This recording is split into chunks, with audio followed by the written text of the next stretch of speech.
Hello, everybody. My name is Sky. I am your friendly neighborhood autistic person full of random useless facts, and today we are completing Red Dead Redemption 2. After we have finished the final mission and sat through the 30 plus minutes of credits, we will be doing a memorial ride around the original map that Arthur rode around in. We will be visiting all of the graves of our fallen gang members, and we will also be visiting all of our old camps and reading through Arthur's journal.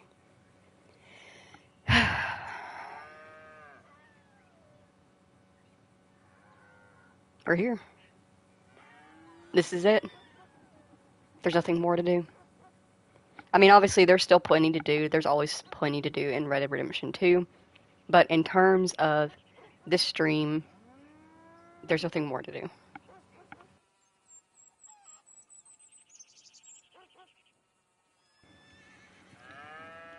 I am going to do my best to not learn a single lesson in this final mission.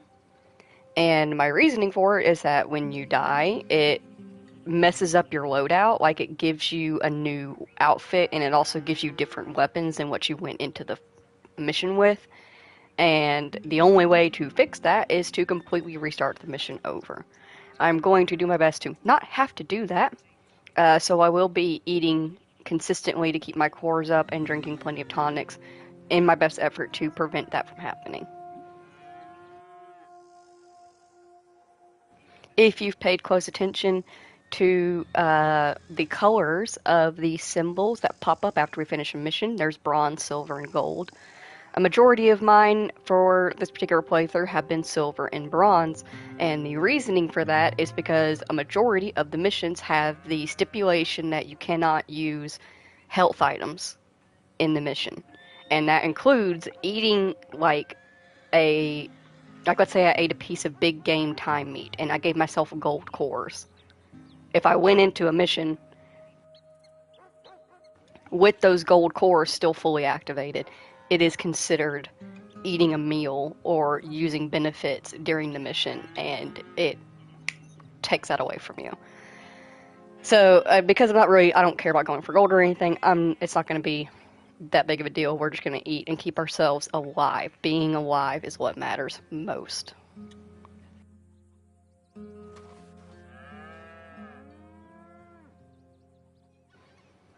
I already have our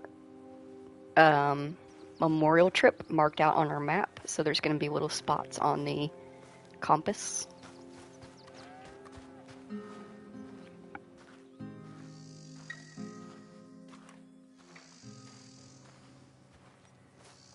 We are going to make sure that we are fully ready to go.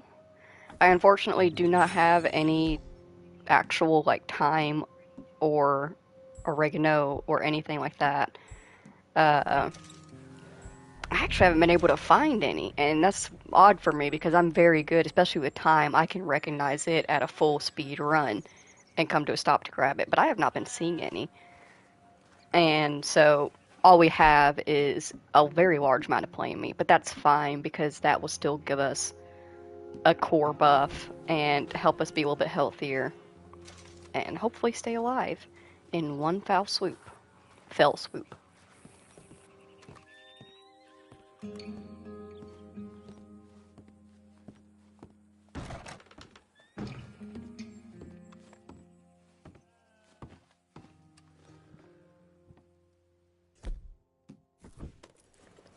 Before I get too close, I want to show you, if I can. There we go.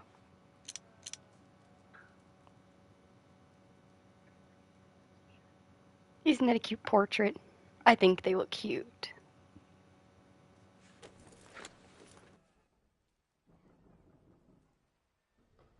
Also, the whole damn place is decorated now.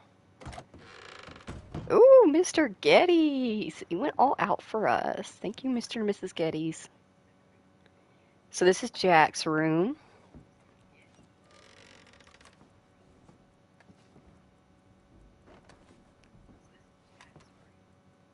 Heck yeah. Just like a typical kid room, but it's styled for back then, so all the posters are stuff that like you get off of boxes and things. Like it's so cute. Oh, he's practicing a wood carving. That is so sick.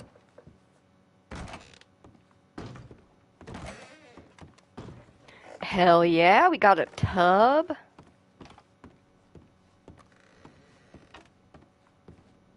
Got our shaving kit. Weapon locker and clothing. Let me make sure I don't have anything I need to put away.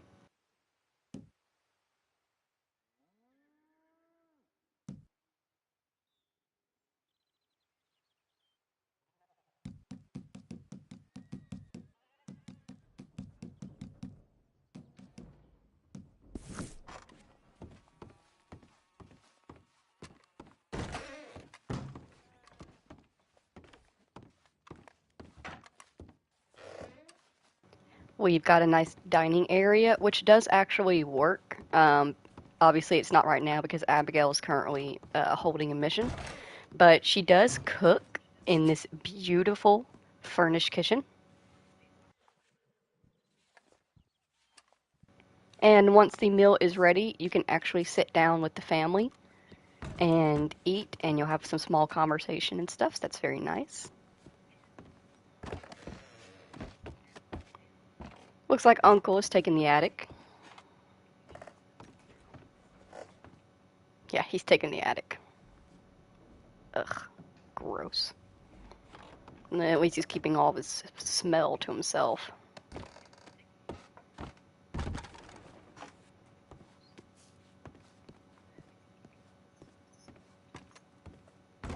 And then, of course, finally, we have the master bedroom.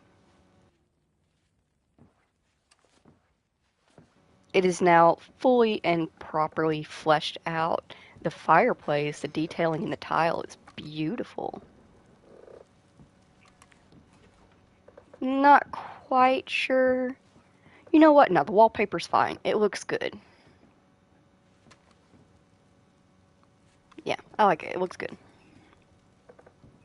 I wasn't sure if I liked it or not, but it's okay. But you have your bed here. You have your fast travel. This is just a random chest and a random wardrobe. But yeah, the house is now fully furnished. Looks beautiful.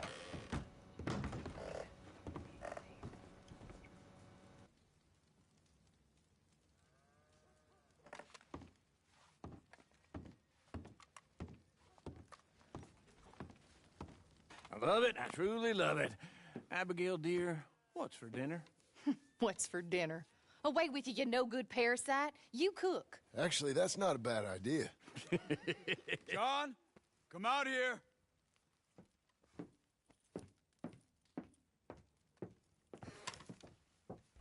Hey, John. Abigail. Sadie. Charles. I found him. I found Micah. No. I got a lead. One of his boys wanted for murdering a woman. Been seen drinking in Strawberry. If we can get to him, he'll lead us to Micah. But I gotta go now. You coming? No. He's not coming. I will. That's your business. His business is here. Yeah. Yeah, I'll ride with you. No, I'm begging you. No! You'd risk all this? For what? For Micah? All this wouldn't exist if it weren't for Arthur, Sadie, and all the folks as fell. If I let him go, this place ain't no more real than one of Jack's dragons. I'm begging you. And I'm begging you to understand. This is it. This is... Please. Please try to... I ain't got no other choice. Keep an eye on the place for me. Of course. Please. Let's go kill this son of a bitch then.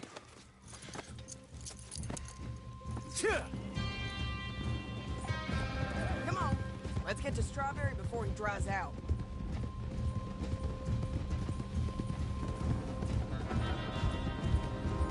Which one of Mike's boys is it? Cleet, Which one was Cleet? The big one or the little one? the one with the rat face. My memory is they both had rat faces. The little bastard with the rat face then. Him? Yeah, he'll talk. You're damn right he will. We owe this to Arthur. You think Arthur cared about revenge? I'm not so sure. Especially not at the end. He cared about stopping Micah, and that's what we're doing. I hear you're taking bounties now. And I hear you're building houses. Mm-hmm. When I'm not killing old friends. Hell, nowadays I'm almost always killing old friends. Old friends and new. Ain't that right, John? Seems that way. You interested in bounty hunting, Charles? My last assistant was put out to pasture. No, that work ain't for me. I think I might get out of here. Go north.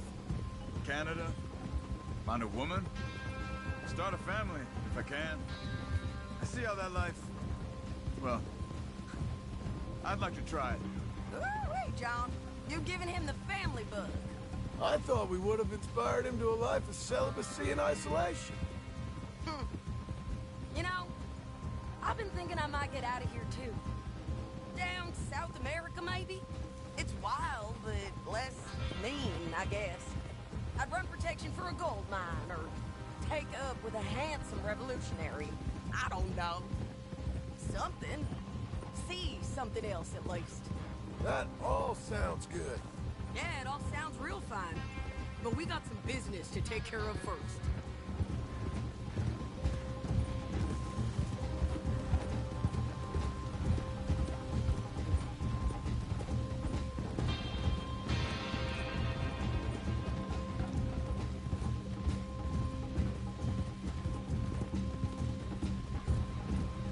Okay, Strawberry, this is it.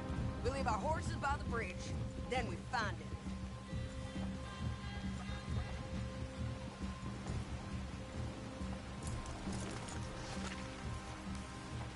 Okay, John, Charles, you take the other side of the river. I'll stay on this one.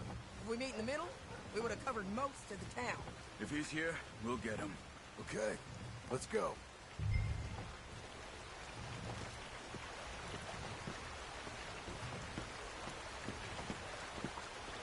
There. Cleet! Hey, Cleet! Been a while. Shit. Stop that man! He's wanted for murder! Hey, stop! Stop! Can't escape us, Cleet! Ain't nobody try. Come here, friend. Huh? You got these lines?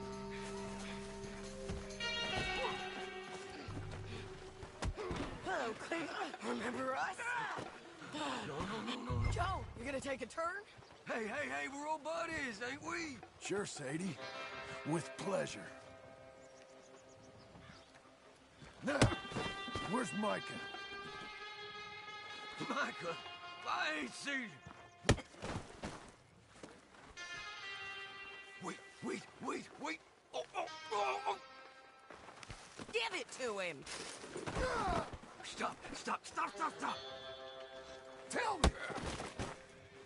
No. Where's Micah? I don't know. I ain't seen him. We fell out. You know what? I'm bored of this. Let's hang the bastard. What? Good idea. Oh, wait, hold on. Bring him up to the gallows. Come on! Drag him over here. Damn you. Don't dig your heels in. Listen to me. Hold on. Climb! Stop this. You heard the lady.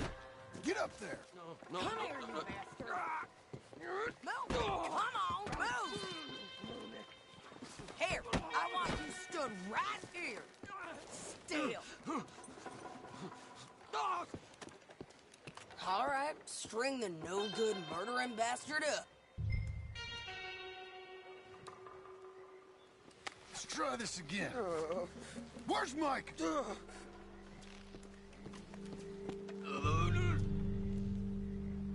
Where's Mike? I already told you I ain't seen him. You lie! It ain't my fault. He tried to kill me. Where's Micah? God. Talk, or I'll pull this lever. Talk!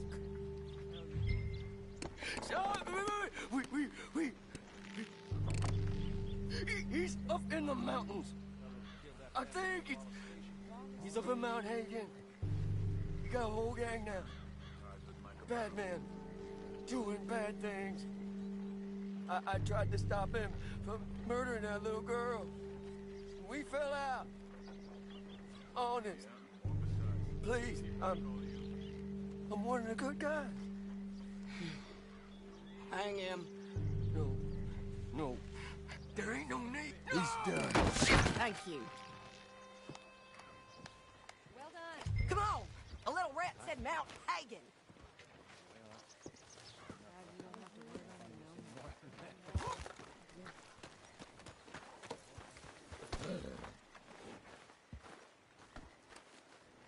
Okay, boy.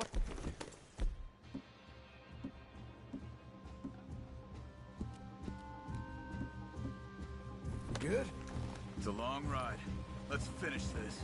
Micah, we're coming for you. Yeah!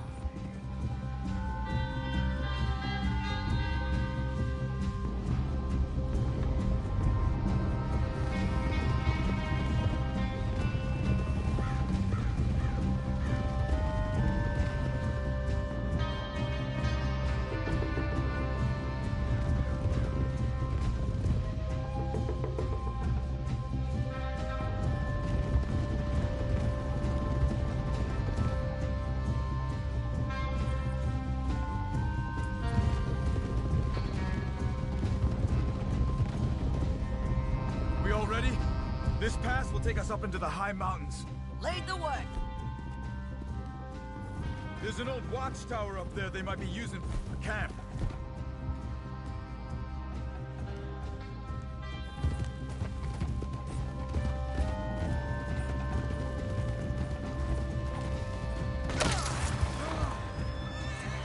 There must be a sniper. Get in cover, quick! You alive, Charles? John, be careful. Where is this bastard? Stay low. We gotta get closer to it. We'll move up. Rock by rock when we get the train. Short run. I've been around every time. Okay? Oh! Yep, I'm moving. Stay behind me, John. Just you wait. Okay, moving. Hey, get down.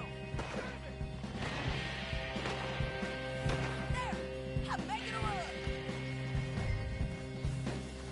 You can hit it. Can't you? That's the job. You shot my friend, you son of a bitch!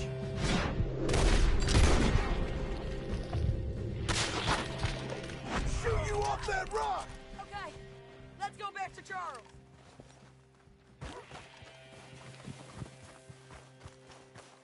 Hey, you're okay. You're okay. I will be. Go on. Go on now. Move fast. They'll come down that hill and kill us all. Come on, John. I don't want to leave them. Hey, they know we're coming now. I will be fine. I'll follow you up. I just can't move fast. Okay. Come on, John. Shit. I'll see you soon, brother. One way or another. Sure. Get him for me. We will.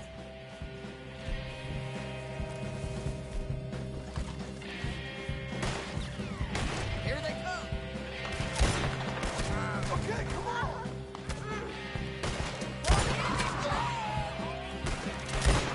I'm at it. There, on the cliff edge.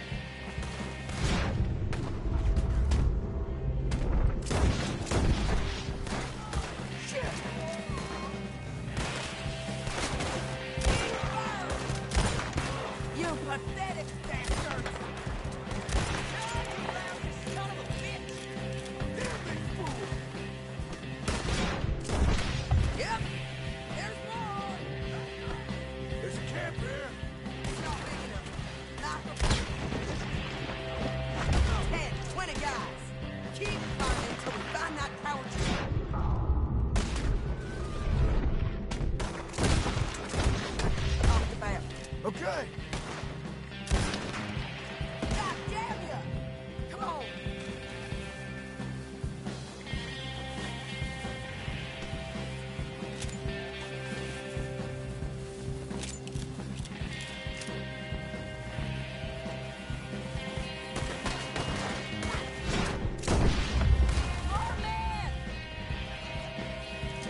Get your hands off her!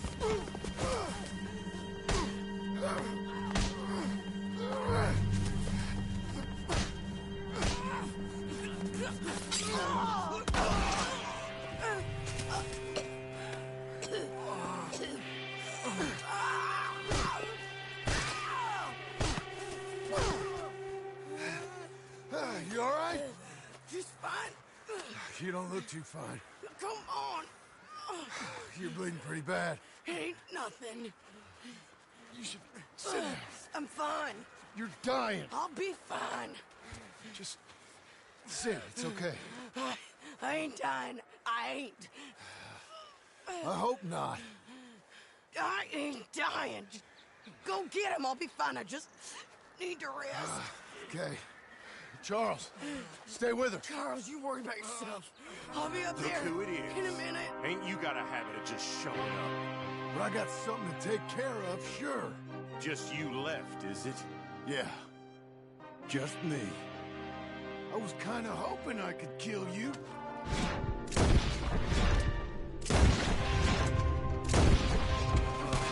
That was Joe. We gotta be close. Keep going.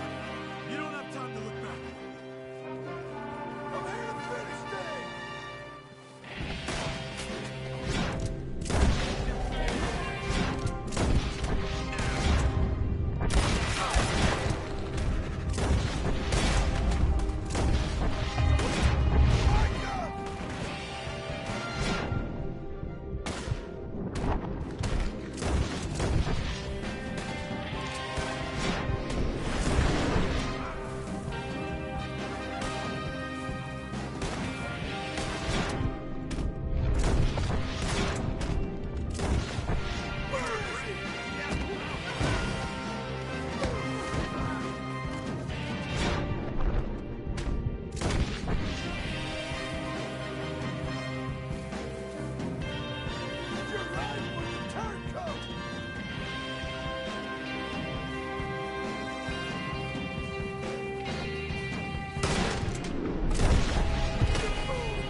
Hello, Scarface.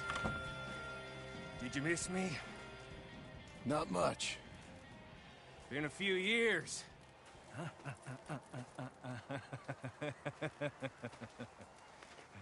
How's that, whore of yours? She's good.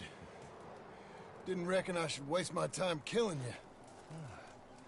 But I felt different. So it seems.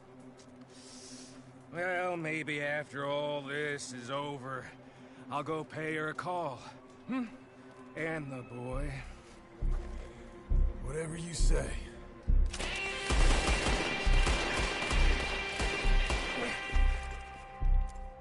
I got more men coming, John! You just run away! I look forward to meeting them! Try that again, won't you?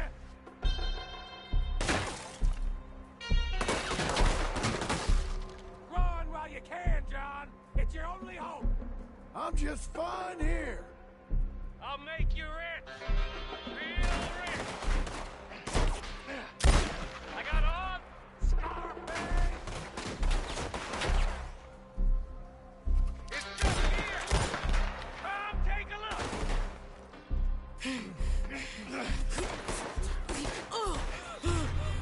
Come on now, Micah. At least die like a man. Hellfire! It's just like old times. Come on. You turn around and start walking. You got me! Just like old times. All manner of folk paying social calls. Hello, son. Mrs. Adler. It's been quite a while.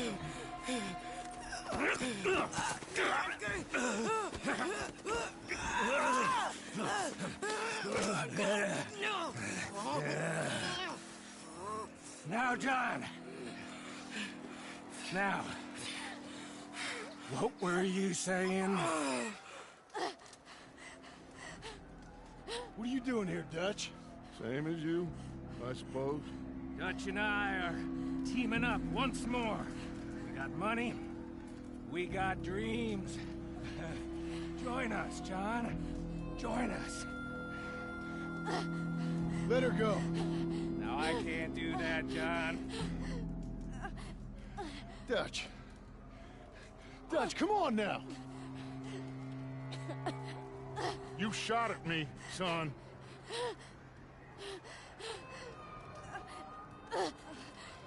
You started it. You betrayed me. I could say the same as you. I was trying to do my best. You just cared for yourself. I think differently. Join us. Join us, John.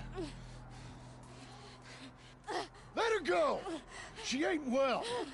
I don't want to kill you, John. Arthur saved my life.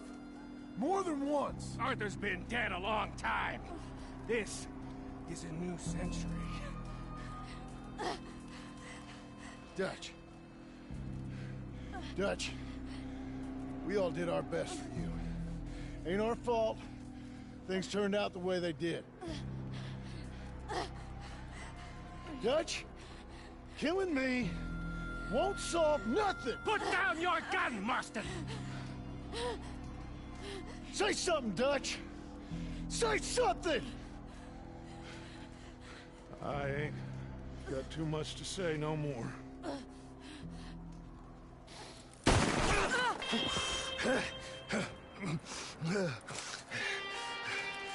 You shot me.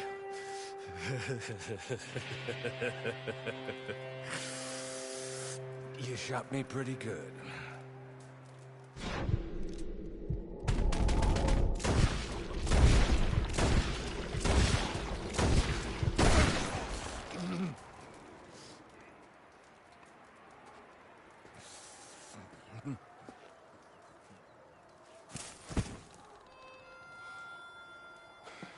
Thank you.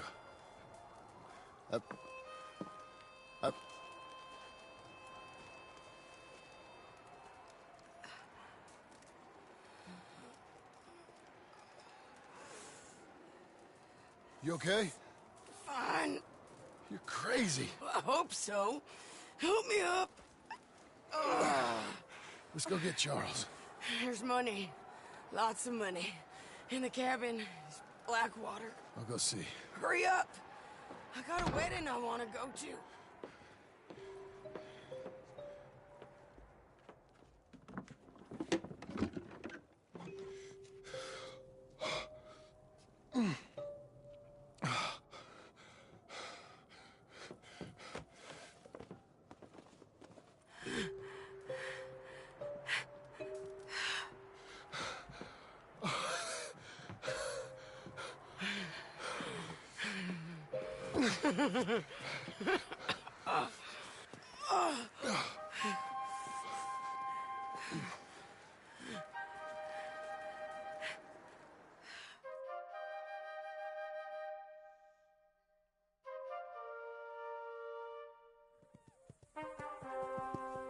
Jack, Uncle, come out here!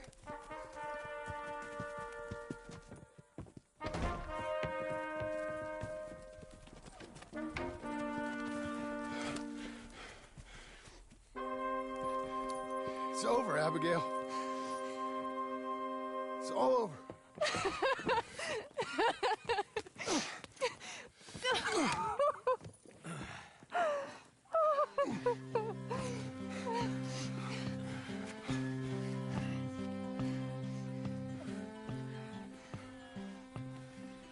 I'm going to where the sun burns and the heat stays in come and come lay by my side.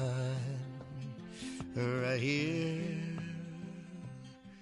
to where the river turns to dust and God is never rushed. Come lay by my side. Right here, Red, I love you and the world. It seemed to make sense when Brother Santo said, oh, one more run be enough. Gonna be enough. Money for everything, silver-toed boots and kerosene. Come and lay by my side right here. Red, I love you and the world.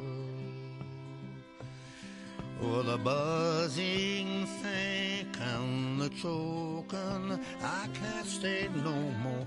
Come and lay by my side right here. Red, I need you in the world. When I see you behind the glass, I forget that I'm in the cage.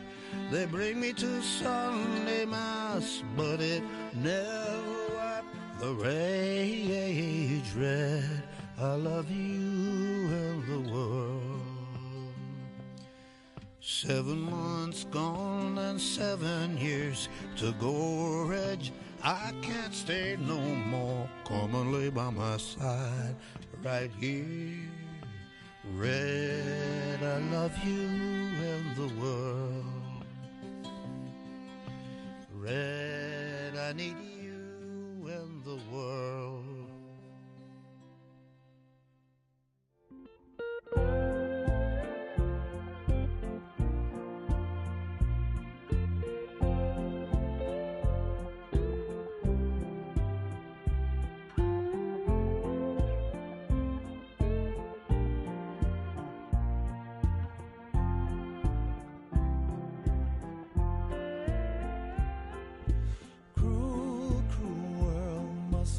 I still swear that this is the original Cruel World that played when John first goes to Blackwater. You know, we had that Cruel World with, was it Willie Nelson? It was somebody. They have 2 versions of Cruel World now, but originally it was always this one. Aww. Heard a voice, it told me so.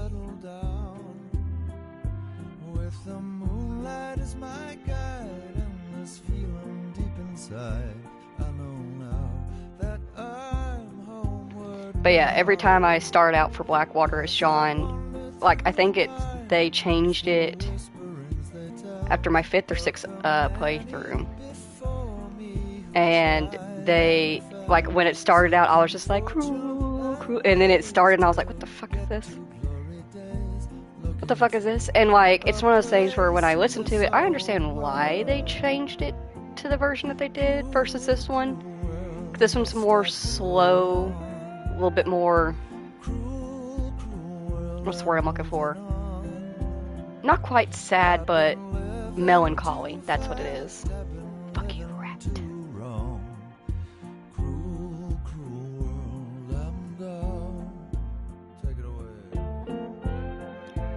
Oh, look. A pair of filthy dogs found the rat.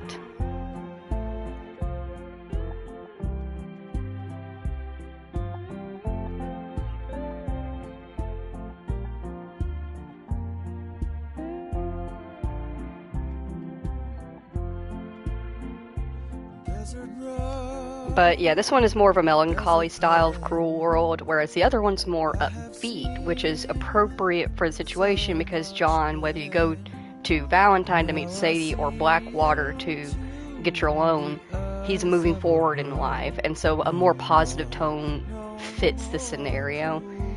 But it's slightly shorter than this version of it, so it doesn't. This version lasts you all the way into Blackwater or Valentine, whereas the other one, as you notice, it cut off early. And so, like, I understand the reasoning for it, but it's still, I don't know, it's just not the same. I hear this version in my head, and not the one that's being done.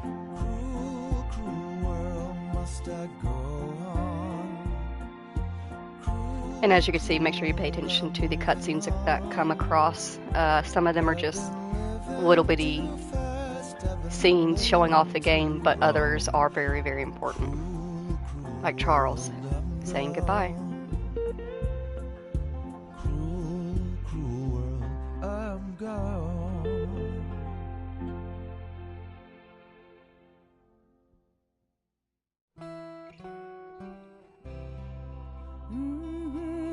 Oh, this song. Oh, the song. It is titled Mountain Hymn, and it is so fucking beautiful.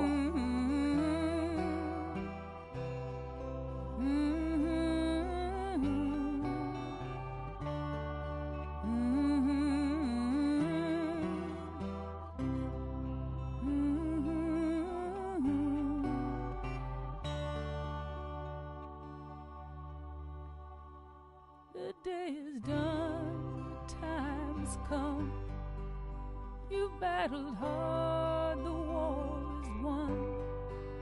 You did your worst, you tried your best. Now it's time to rest. Now it's time to rest.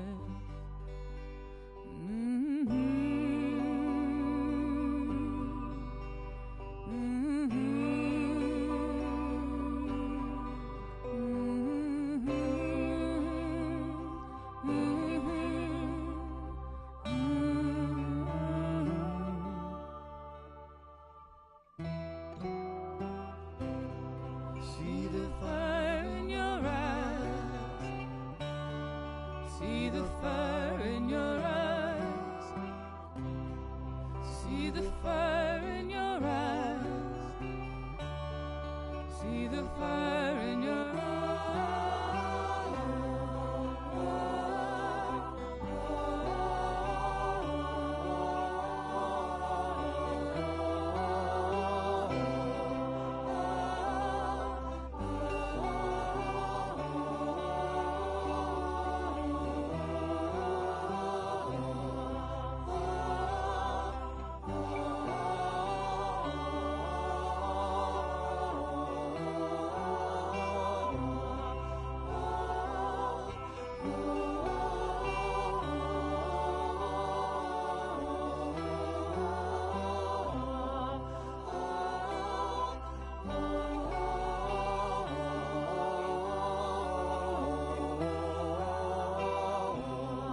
a big and major shout out to every single person whose name appears on the screen.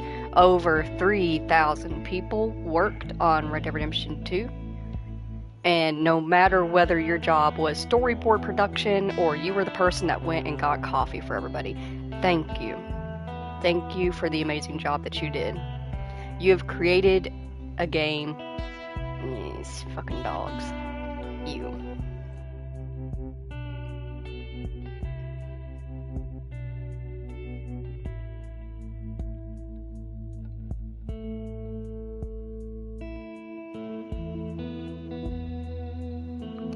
But you have made a game that is loved by many, but particularly by me. I do not want to admit how many times I've actually purchased Red Dead Redemption 2, because I will say this, I have a physical copy, and I have 2 digital copies, and I've purchased it more than those 3 times. And I've never once, not once, regretted buying the game over and over and over and over again so I can have it on different consoles or have different versions of it. Because it's worth it every time.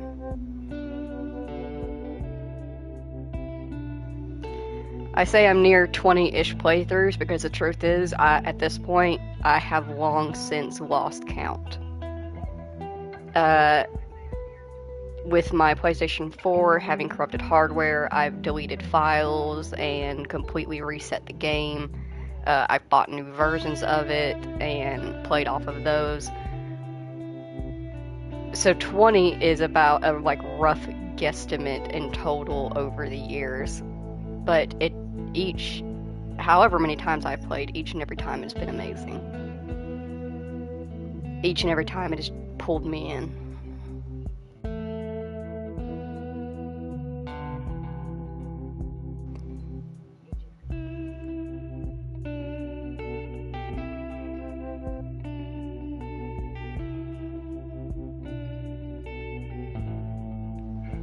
It doesn't matter that I know exactly what's going to happen. I cry my eyes out every time Arthur dies. I cry my eyes out every time the credits roll. I bond so hard to these characters every single time I play. Every loss is felt. It doesn't matter that I know it's coming. It still hurts all the same. Because they've done just that good of a job.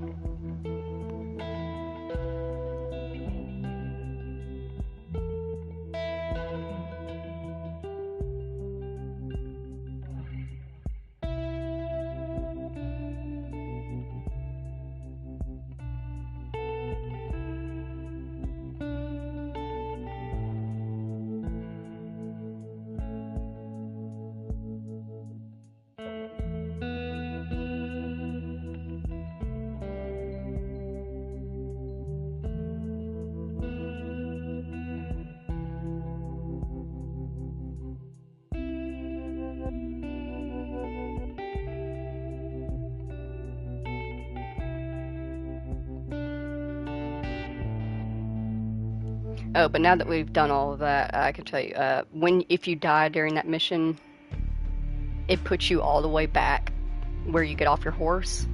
Only it will give you different guns, and it will put back on the Winter Cowboy.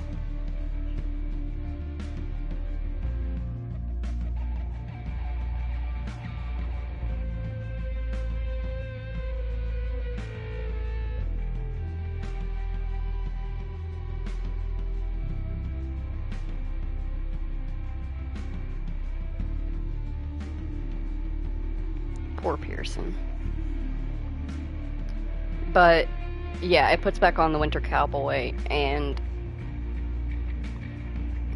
like I said, they did such a good job of polishing this game up, and it surprises me the amount of things that they allowed to slip in the epilogue.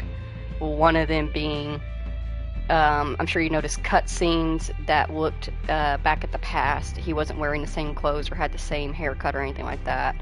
And it constantly changes out your outfit.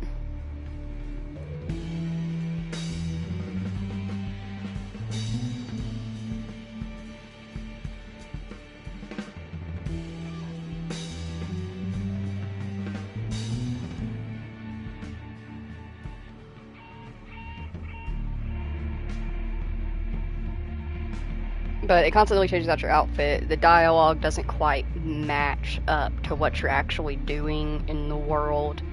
You know, we had that glitch where some of the side quests and bounties actually disappeared when they weren't supposed to. I've played games before where they haven't done that.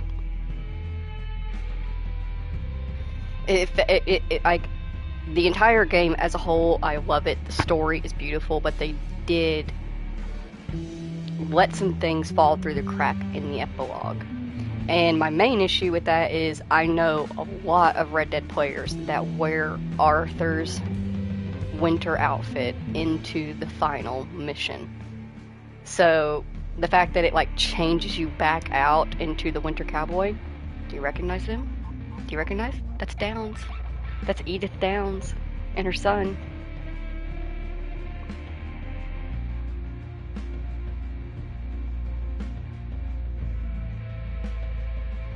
But it was one of those things where Rockstar was made aware of the fact that it was changing you back out into your winter outfit, and the only way to go back to Arthur's outfit was to completely restart the thing. And they were just like, well, it's already released and we're putting our current effort into online, so it's not like a concern for us. And it's like, and that's fine and understandable. I fully understand. Once a game is released, like I said, 3,000 people worked on this game. Once a game is released, the company is ready to send everyone home and be done with paying people to keep up with working on the game.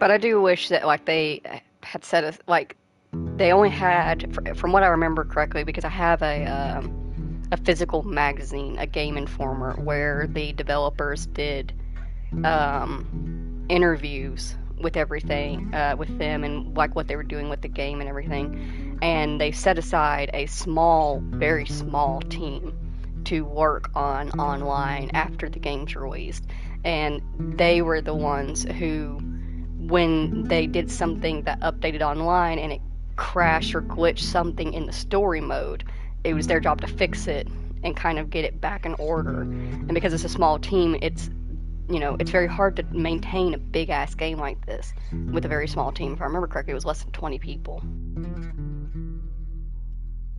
So they went from a team of 3,000 all working on the game to 20 working on maintaining story mode and online. And if you don't know, I don't think a lot of people do, the coding is mixed.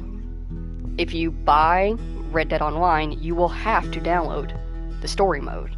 If you buy the story mode, you have to download Red Dead Online, whether you want to play the opposite or not, because this coding of the two are actually meshed together. This was a brilliant idea from Rockstar.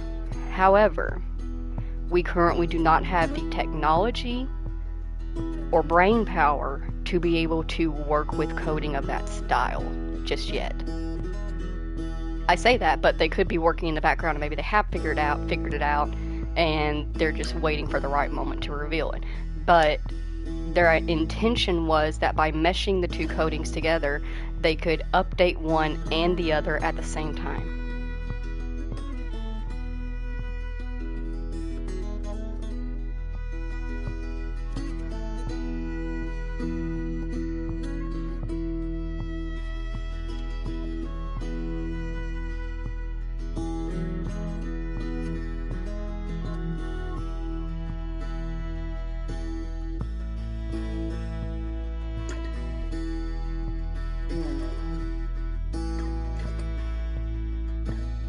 But their intention was that they could update both at the same time by meshing the coding together.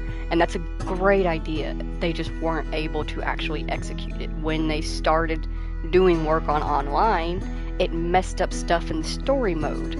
So when they fixed the stuff in the story mode, it messed up stuff in the online mode. And then they were just making an absolute mess out of their coding until I think 3 or so years after the game released, there was a point where story mode was almost entirely unplayable, and online mode was almost entirely unplayable because the coding was just too much messed up. They went in, the team did a bunch of fixes, online was shut down for like 2 months or something like that while they worked on getting everything to a point where it wasn't nearly as bad. Once they got to that point, it did help a lot. Online is now playable, although there's a shit ton of griefers, so be aware of that. People will kill you just for shits and giggles.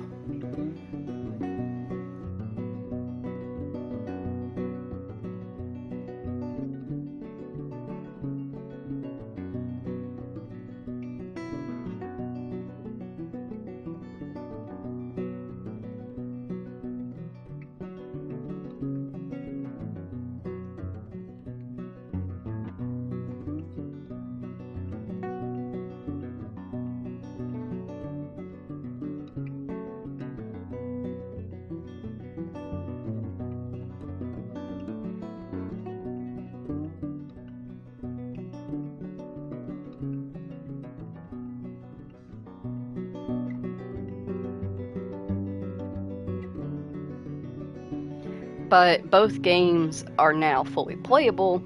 There are still some, like if you played Red Dead story mode before they released online and started messing with the coding, it will never be the same. There are things that just permanently got messed up with the coding. There were some things that were taken out entirely because they just couldn't make it work anymore. There were some things that they knew were issues but they were unable to fix. Even so, even with its very small and minor, in my opinion, issues that the game has, it is still, to me, a 10 out of 10 game. Do recommend every single time I meet somebody, and like they talk about the fact that they play games, I'm always like, well, have you played Red Dead 2? And some of them are like, yes, I played Red Dead 2. Oh my god, it's amazing, and I love it. And I'm like, yeah.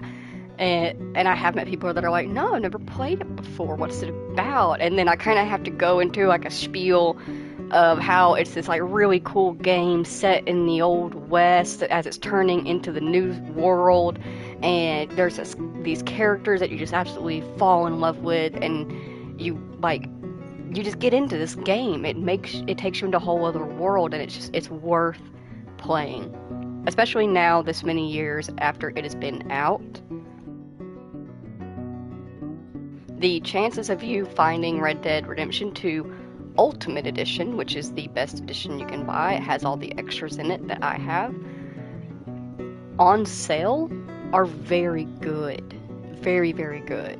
I see the Ultimate Edition on sale for $30 or less at least every 3 months or so. So if this is a game that you have not played and you have wanted to, do it, and this is it.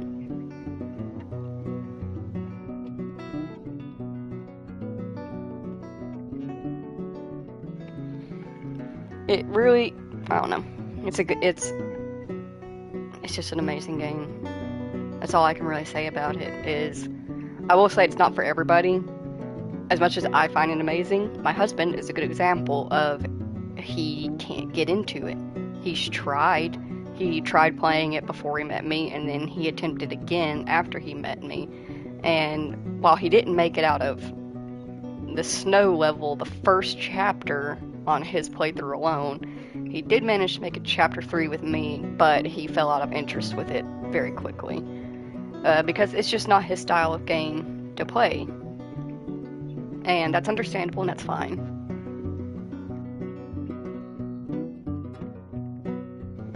This might not be everybody's style of game to play. Not everybody likes Western style. And that's okay. In that case, I would definitely recommend Horizons instead, probably. If you wanted a big story game with lots of like different fighting mechanics and stuff like that, Horizons is a good alternative from Red Dead, where it's more set in the future, dystopian style. A little bit slightly more modern with a mix of tribal in it. It's a very good blend.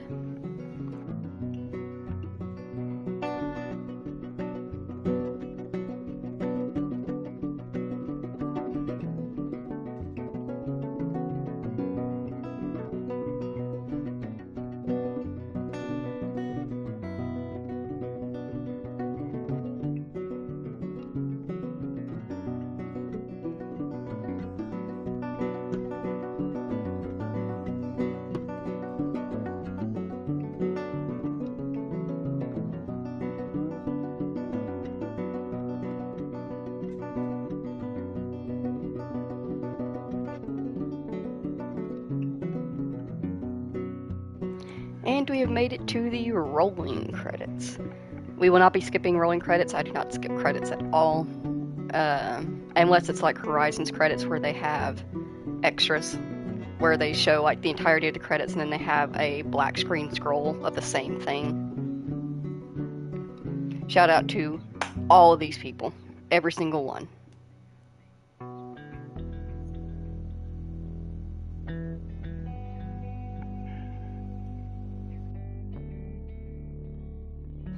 Every single person that you've seen in the game, all of these names scrolling by, they were all mocapped, motion captured, so everything was fully acted out.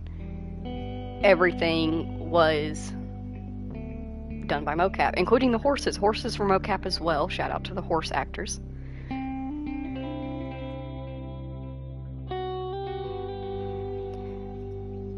If you remember, when we were doing the oil mission, my last boy, the third mission that we did before our best selves in Red Dead Redemption 2, when we rode into the oil field and took everybody out, that scene where Arthur is on the ground about to be killed and Dutch walks away.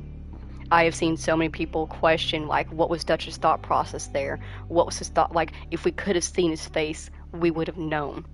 But seeing his face would actually not have been helpful, because the actor for Dutch talked about that and many other scenes that they did where you don't see Dutch's face and his reaction to it, and it's because he was actively sobbing. A lot of the actors loved their characters, or in Micah's term, hated their characters.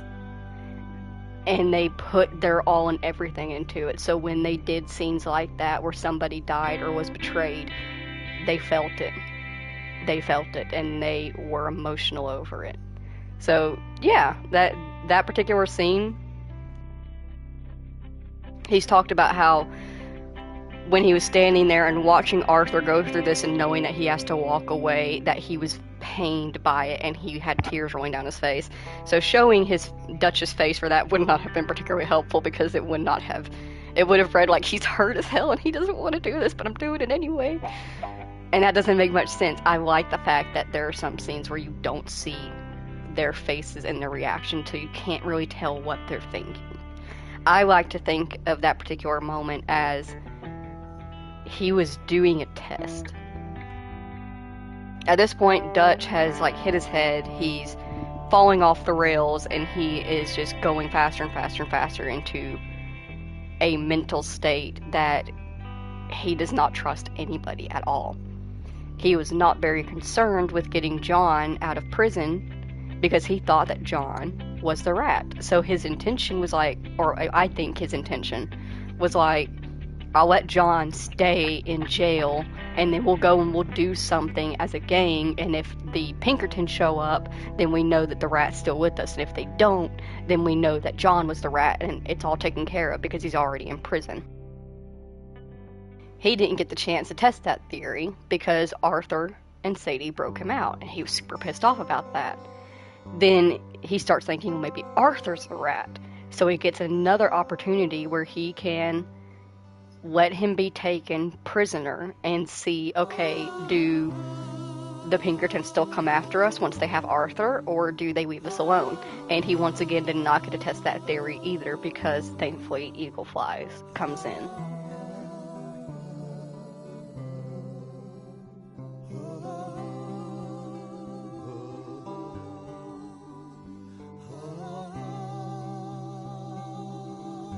Round of applause for everybody that worked so hard on the game.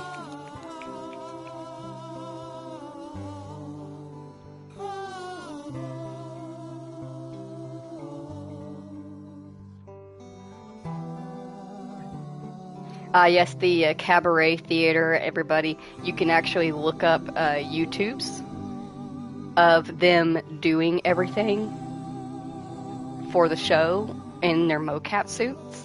And it is the fire dancer. Oh my gosh, she's amazing. Hell yeah.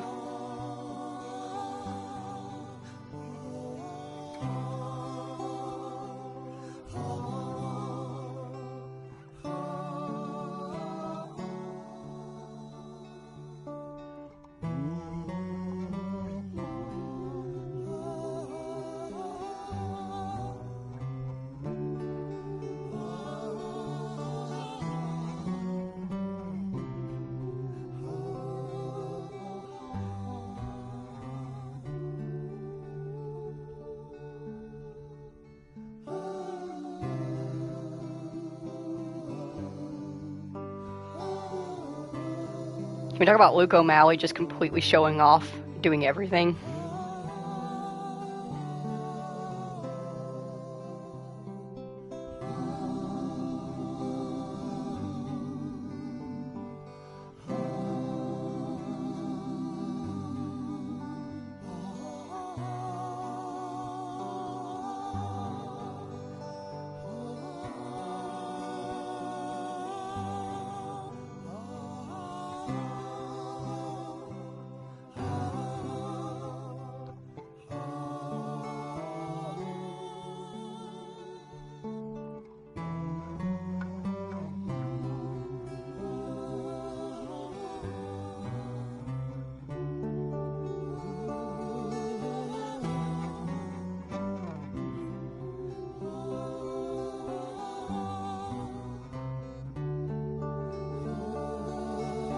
Okay, so yeah, the first Cruel World we hear is by Willie Nelson, and the second one is John Hammond.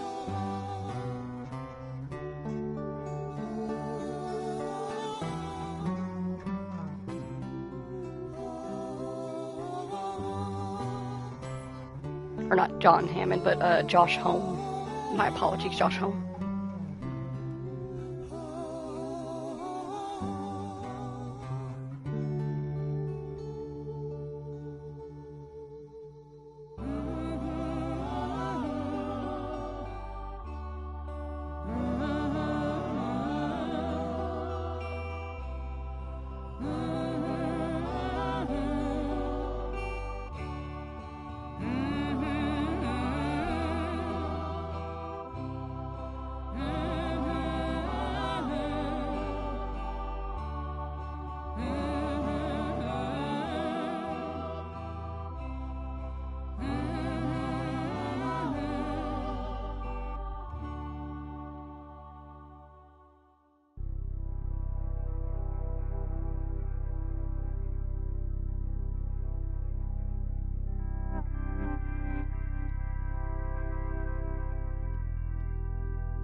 And thank you for watching.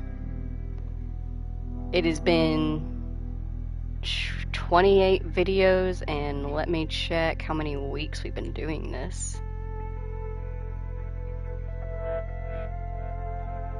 4 weeks. It took us a month to get through Red Dead Redemption 2, and every day, every hour was worth it.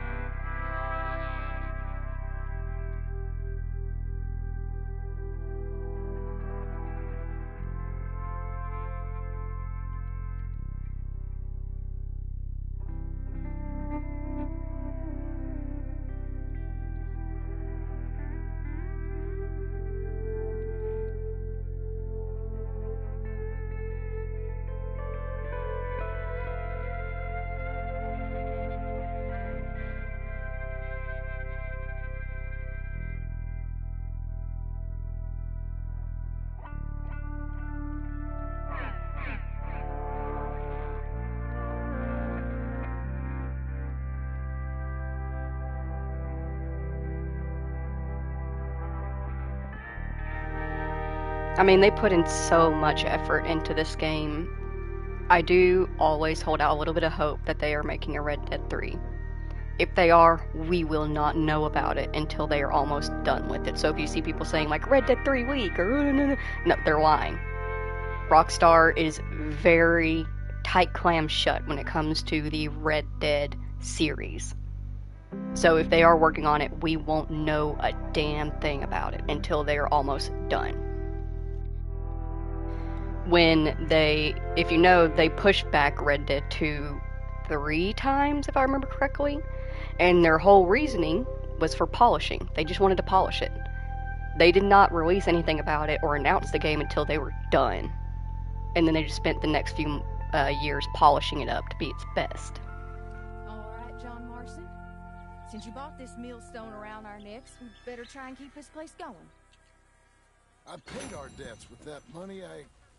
I don't want to talk about that money. And no more of that. It's over, Abigail. I'm sure. Then get to work on this ranch you own, raising your boy. Yes, ma'am. Are you being sarcastic, John Marston? Me? Never. Good. Anyway, I thought you liked this place. No, John, I don't like it. I love it. It's home.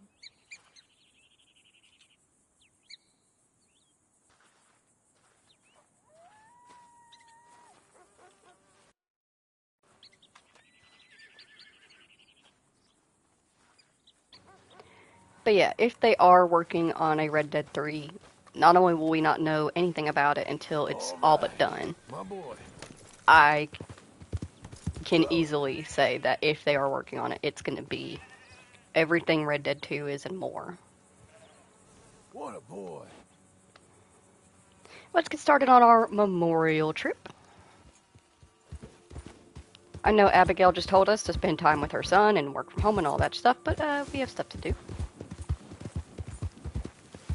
It is at this point in the game that you are free to do whatever the hell you want. Beecher's Hope is your main camp. Like I said, Abigail does cook for you. Though it's not the best of meals, she does cook for you.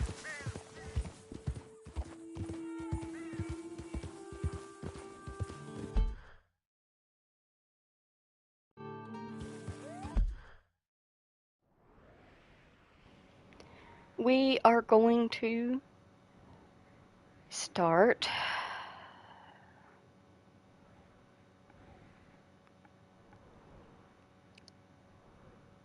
without spoiling anything. We aren't going to be able to fast travel directly into the places I want to visit. It's better if we walk in, so we're going to fast travel to Valentine.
Look out for each other, huh?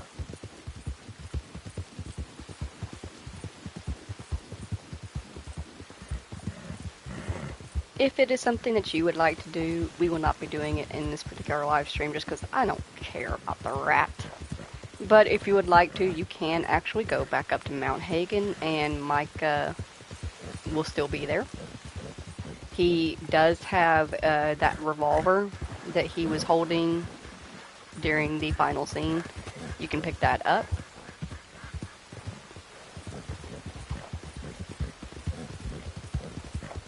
But I mean, let's be honest. Otis Miller's revolver. OP.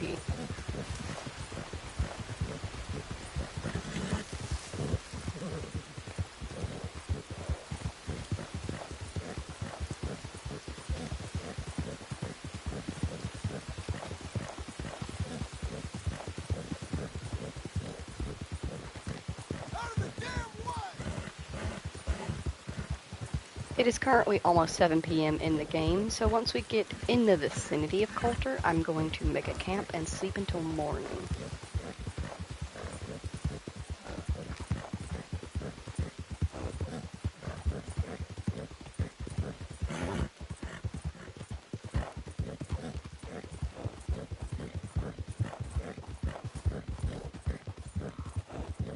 You and me, fella.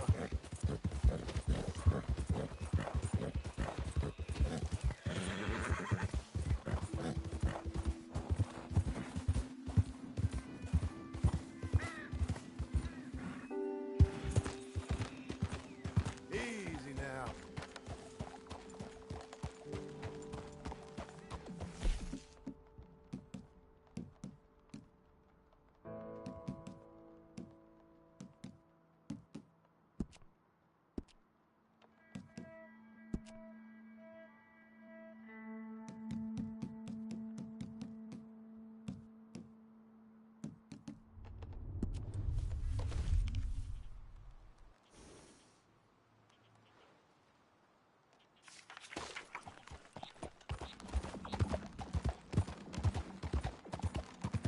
Easy there.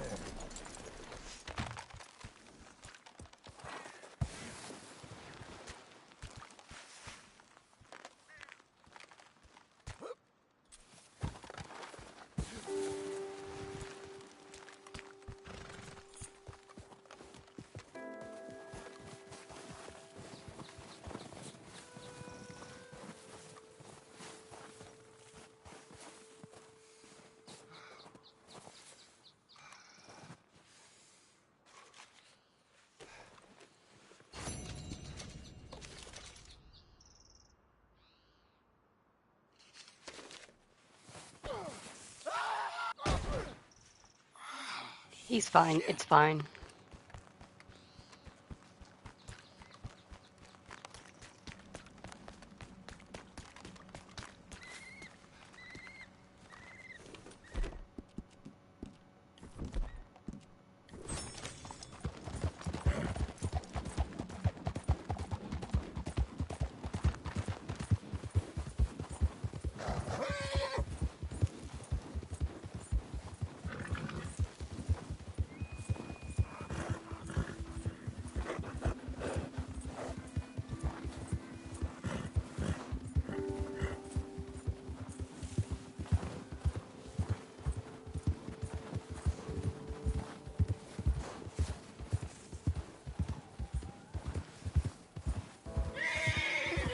You know I love you.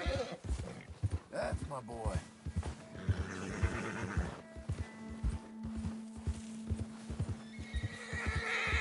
Good fella.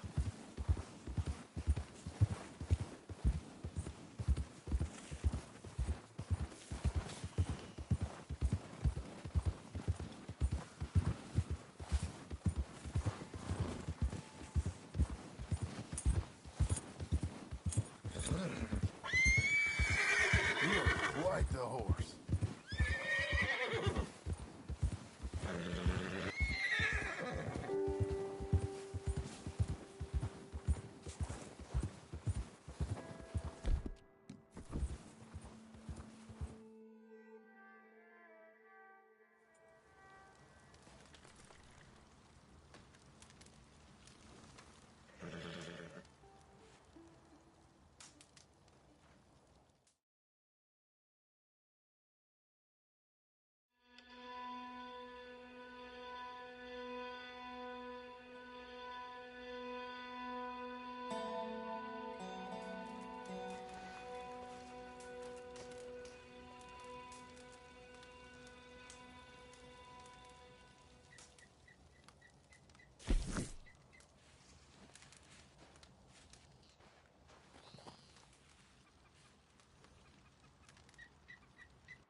Slow now.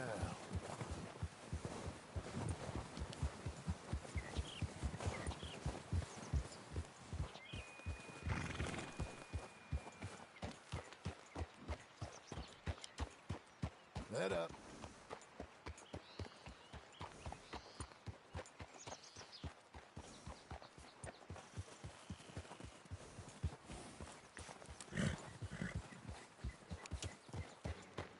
We are going to start with the very first person to die in the beginning of the game.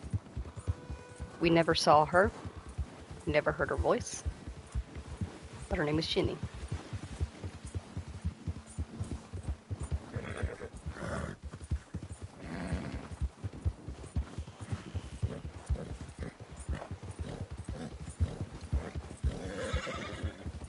No one can stop us, eh?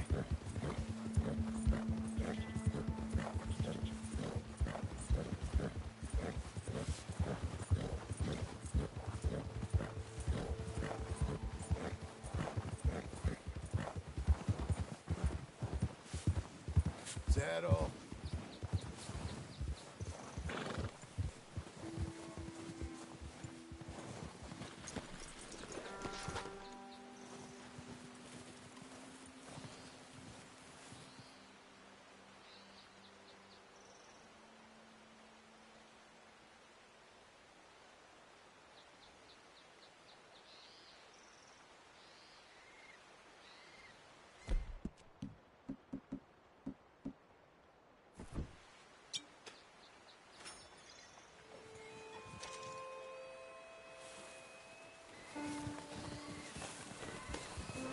Ginny Kirk, unfortunately lost on the way fleeing Blackwater.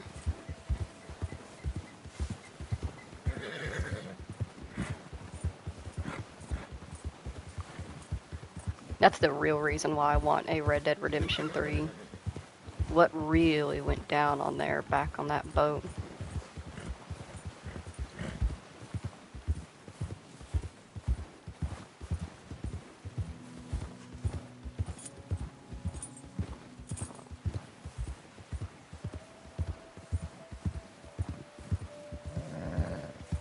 And I've seen some people be like, well, we know what happened. It went bad. And I'm like, yep, we don't know why it went bad. Like the whole thing, we do know that Dutch killed someone that he wasn't supposed to, but we don't know any reason as to why. We don't know what exactly happened to cause everything to go bad.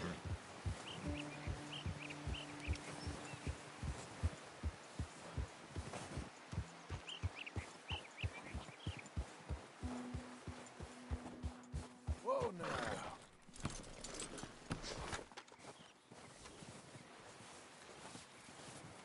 Our second grave was someone who also was lost on the way to Blackwater or from Blackwater.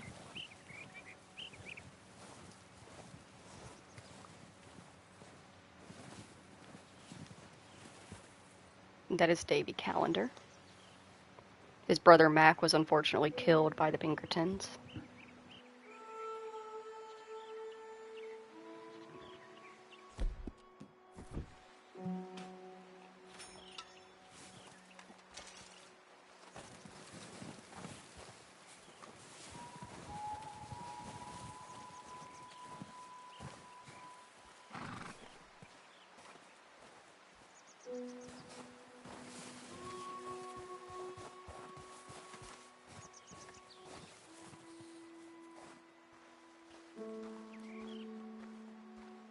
We are going to sequester ourselves from the snow in this little cabin over here.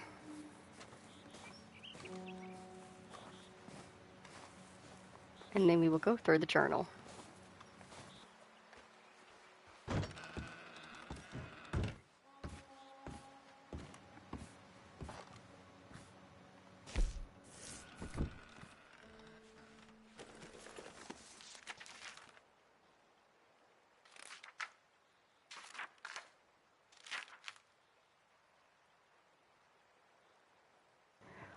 We have been running for weeks. I mean, running more than usual. The job they was pulling in Blackwater, robbing that ferry, it turned into a disaster. Young Jenny got killed, poor thing, while Sean and Matt both got arrested. or killed, nobody seems sure which. Dutch shot a girl, I'm not too sure if by accident or design, and it seems like it might have been a setup. We took to the hills in an almighty scramble, leaving money and most of our things behind. Then, as we were fleeing east over the Grizzlies, an almighty storm hit us. Davy Callender, who had got shot in the gut on the raid, passed away. It was brutal to watch, and the rest of us nearly froze, but we found shelter and have been resting here in some old abandoned mining town while we await the thaw.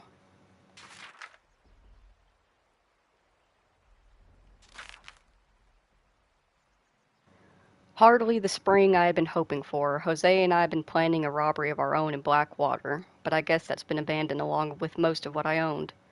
I am profoundly concerned as to what happens next once we leave this place or the law finds us cowering up here. Found a girl, well, a woman I should say.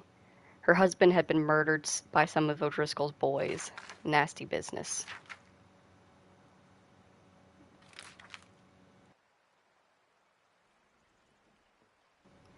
Seems Colm O'Driscoll had the same ideas as us. He's been riding up here, scouting out a train he wanted to rob. We bumped into some of his boys at the farmstead that they was robbing, found that poor woman whose husband they had murdered, and she's now riding with us, as she ain't got no better place to be. Then, Dutch being Dutch and his hatred for Colm being just as powerful as it ever was, a whole bunch of us went up to pay him a visit in his camp, but he escaped. We grabbed one of his boys. Poor bastard ain't spoken yet, but he will once we freeze him a little. Then set Bill on him. Been a bad few weeks, but we're mostly still alive. Dutch being Dutch is busy making plans and figuring out just how we're going to survive. And Dutch being Dutch, those plans involve robbery and dreams.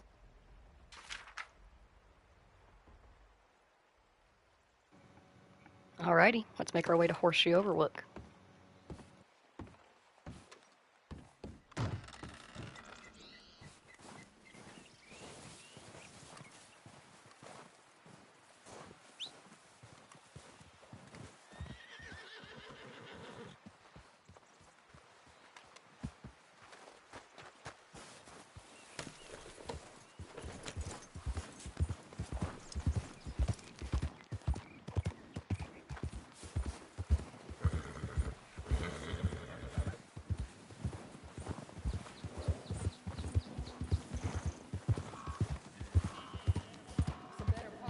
Hey, easy.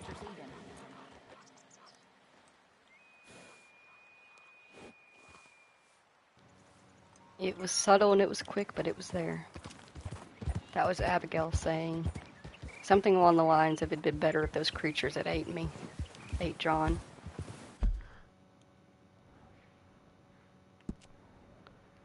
Now you can see why we can't fast travel directly into the old camps.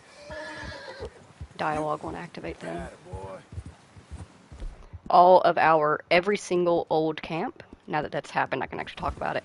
Every single old camp has ghost dialogue. You heard me correctly, ghost dialogue. Every single camp has them. I will say that there are 2 camps in particular that we will not be able to hear that at without clearing the place out, which we're going to do anyway. So we will clear those places out of enemies, then we will go camp nearby, sleep till morning, and then come back and do our walkthrough and our readings. I'm hoping I can get each and every camp to activate. I have had plenty of issues where I just cannot for the life of me get it to activate. But the best tips I can give is to go in the morning.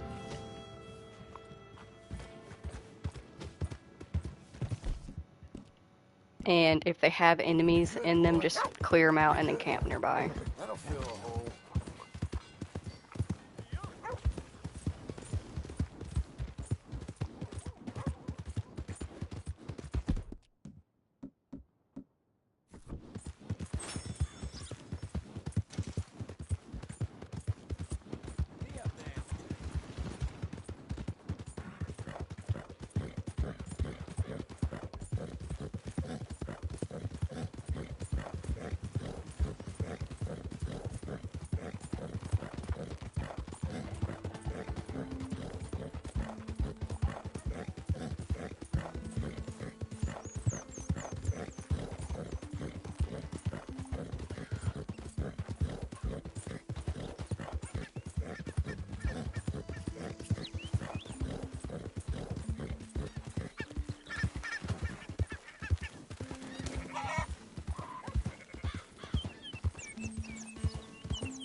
Slow now.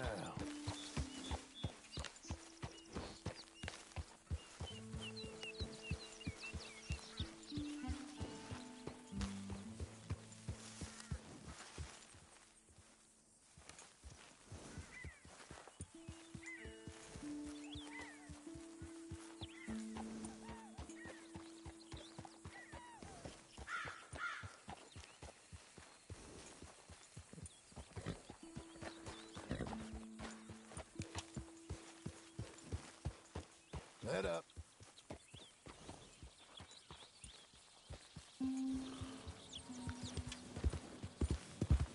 No dialogue for I, the Frenchiest fry. Yeah, it's fine. We can camp right outside of here. Sleep until morning. There's going to be a lot of camping, sleeping, and trying to get things to activate. Because I want each of them to activate.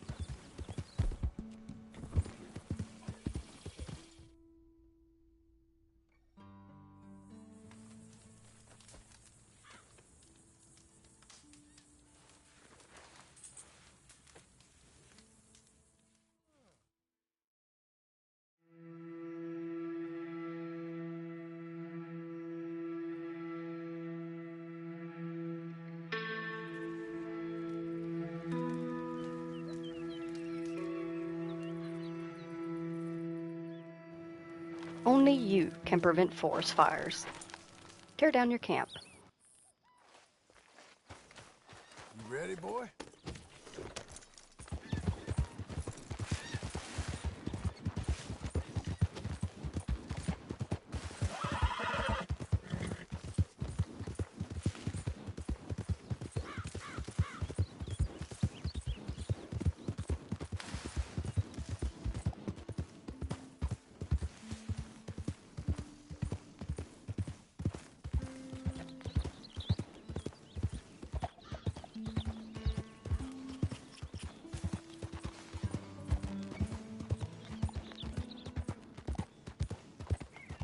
Blow it.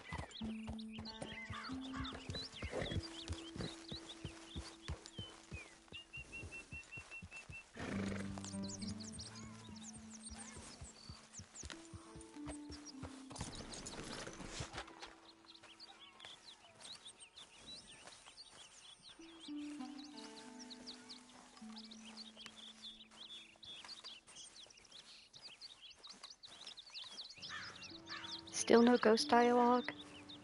Am I unworthy?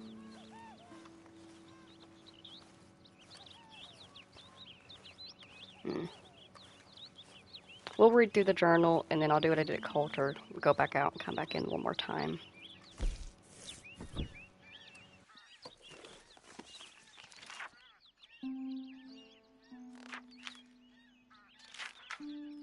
I wish it would stop skipping chapters.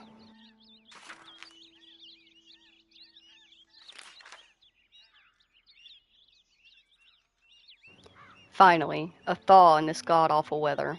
We got off the mountain and rode east into some pretty enough country called the Heartlands. Ain't been this east in many a year. Hosea seems to know the country a little. Ain't been much of a spring, now holed up at an old...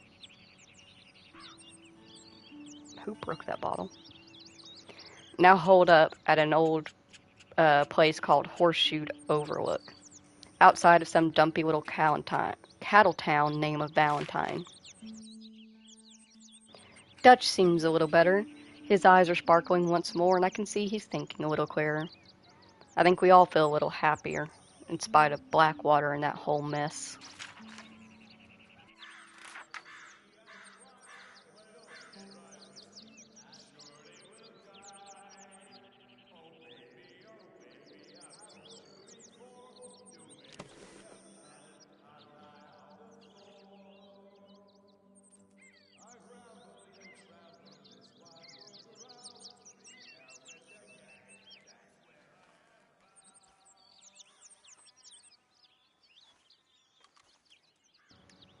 Isn't that cool? That's so cool. That was Uncle singing. As I'm doing this. I don't know why it keeps opening up to Shady Belle.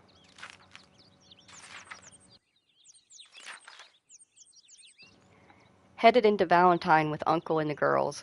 Girls went scouting out for work while Uncle and I had a few drinks, and he explained more of his theories on existence and barefaced lies about his past. Things took a strange turn. Some fella seemed to recognize me, or us, from Blackwater. Guess we'd been holed up there too long while Jose and I scouted the job that never was.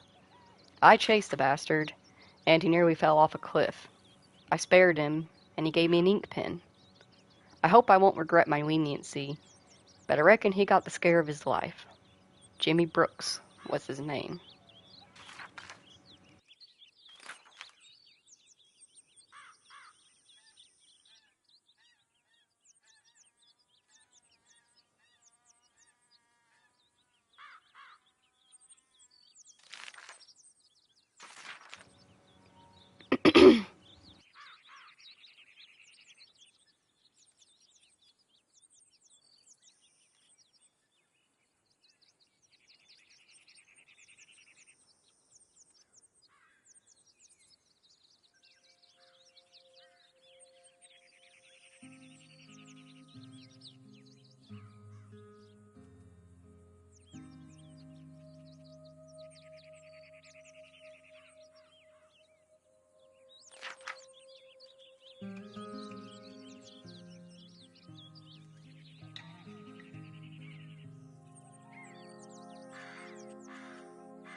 I just realized that I was muted that whole time. Now I have to go back into my stream and see how far I didn't read. Shit.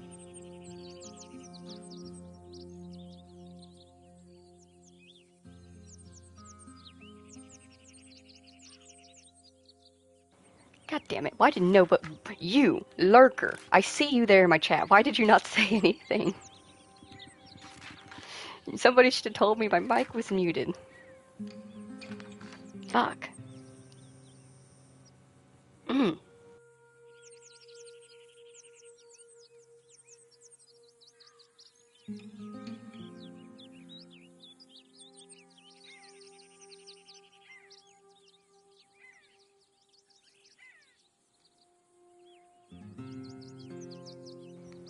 Okay, I think I did get this. Right? Shit. Okay, now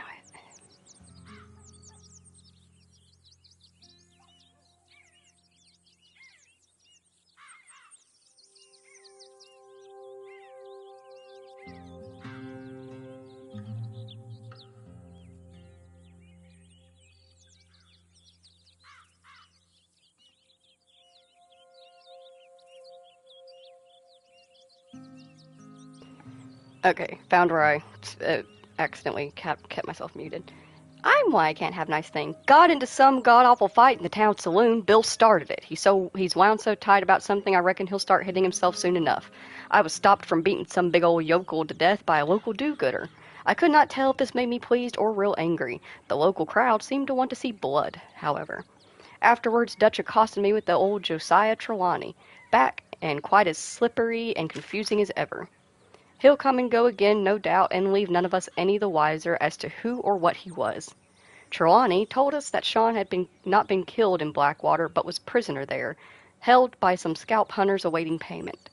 Charles, Smith, and Javier and I met in Blackwater and rescued that loudmouth maniac, before we'd even cut him free from the tree he was mouthing off at us. Javier said Blackwater is an impossible situation, and I guess I better forget about all that money. All them years wasted earning that stuff. Guess I'll never quite know what happened, but the upshot is we're on the run and known to more folks in authority than we would like. Met a nice fella taking photos of animals. Albert Mason, I think he was called. Kind and interesting and entirely lost and unused to real country, even though he seemed to love it. Trying to take pictures of all our biggest predators before they all get killed off by the modern world. Should have got him to take a picture of Dutch. He got robbed by a coyote, but I got him his bait back. Met an idiot hunting for treasure. Bought a map off of him. Wonder if I will find anything.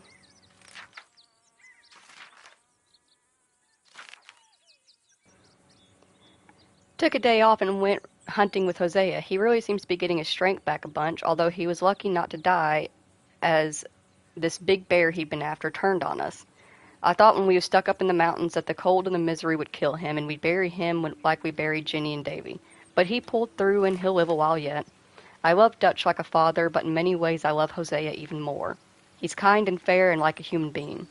Dutch is something else. This bear was also something else. Size of a goddamn hotel it was, and mean with it. Colm O'Driscoll slipped through our fingers once more, and I saw my own life slip through mine. That gentle buffoon we kidnapped up in the mountains took us to a cabin. We were planning to kill Colm, but he had just gone elsewhere. We shot a bunch of his boys, and one was about to end my life when Kieran shot him. This feud. It's bled out from Dutch and Colm's mutual hatred into a loathing that permeates all of us and all of them. Still, I found quite a shotgun in the cabin. Met some old drunk in Valentine. Claimed he was a shootist. Seemed more like a clown. Some poor old fool was writing a book about him, or trying to. Levin was the name of the writer. Jim Calloway was the killer. Apparently Levin needs more information. Asked me to find a few folks who have spent more time in publicity than me, and knew old Jim back when he was a real killer. Their names are Emmett Granger, Flaco Hernandez, Billy Midnight, and Black Bell. Sound like a troop of clowns. We shall see what kind of people those who want to be famous murderers is. My hopes are not too high.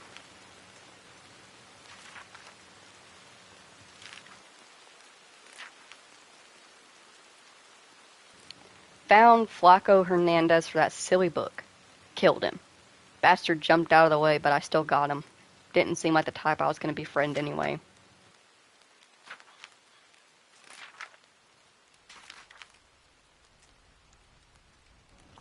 We found faces carved in the trees. We went exploring. This was our treasure hunt. The small church.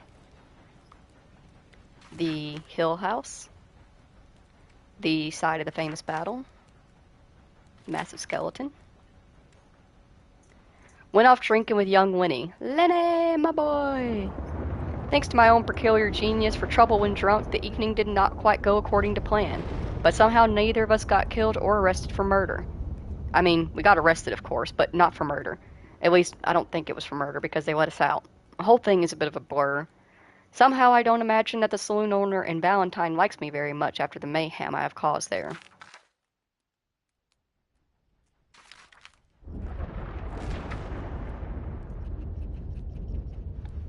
Hosea and I went robbing, just like in the old days. A father and son pair of clowns at some farmhouse. Stole a wagon and sold it to some rat Hosea had met at some odd place called Emerald Ranch. What goes on there I cannot tell. But this little purchaser of stolen goods had us go rob his own family. Even by my standards, that was low. But the father and son we robbed was proof that even God makes mistakes sometimes. I snuck in at night and we robbed the loathsome bastards blind. Herr Strauss is back to lending money, and I'm back to collecting it. The work mostly revolts me and shames me. Somehow robbing people honestly with a gun and fist is less repellent than robbing them fully in accordance with the law. It'll be the usual sort of desperados, sick farmers, pregnant maids, lovesick young men, and other dupes desperate enough and stupid enough to take on Strauss's terms. The assurer's life may be a comfortable one, but it is foul work.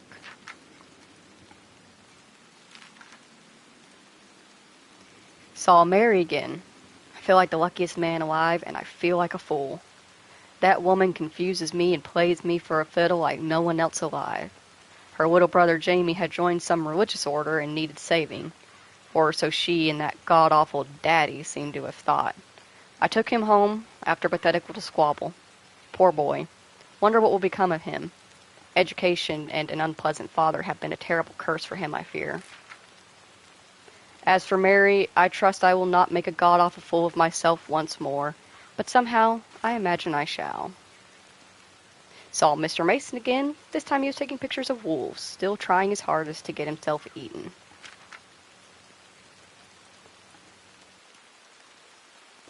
One moment, I have some surprise company.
I truly and deeply apologize for the lengthy interruption to the stream. My company has been satiated, and they are on their way. So I am going to get back into reading where we were. And it's going to be opened up to Shady Belle, let's be honest.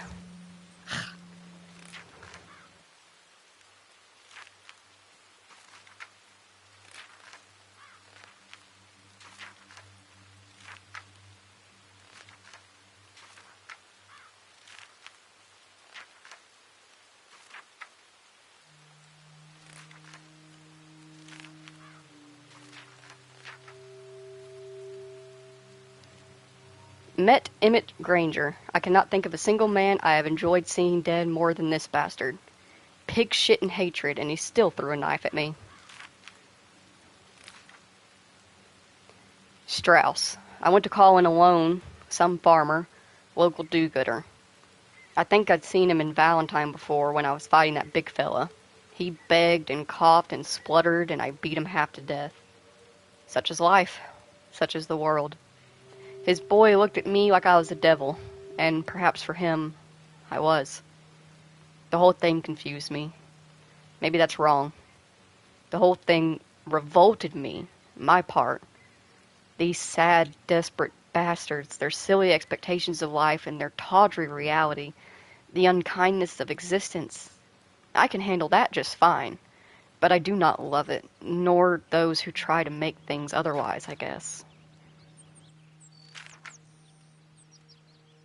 Helped Mr. Mason take another picture, this time of some wild horses, and he gave me a beautiful print of one of the wolves that nearly ate him. Met a lady scientist, Deborah something or other. Seemed to be more mad than sane, but I don't have much frame of reference for scientist. Wanted to see if I can help her find dinosaur bones and send her the details. Maybe.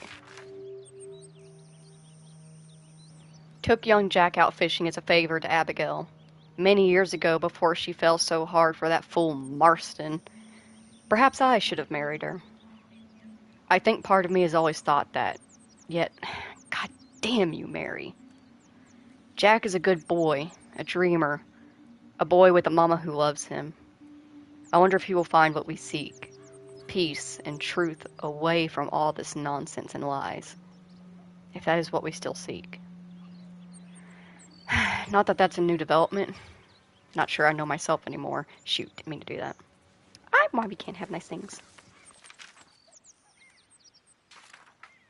Seriously, why does it keep opening up to Shady Belle?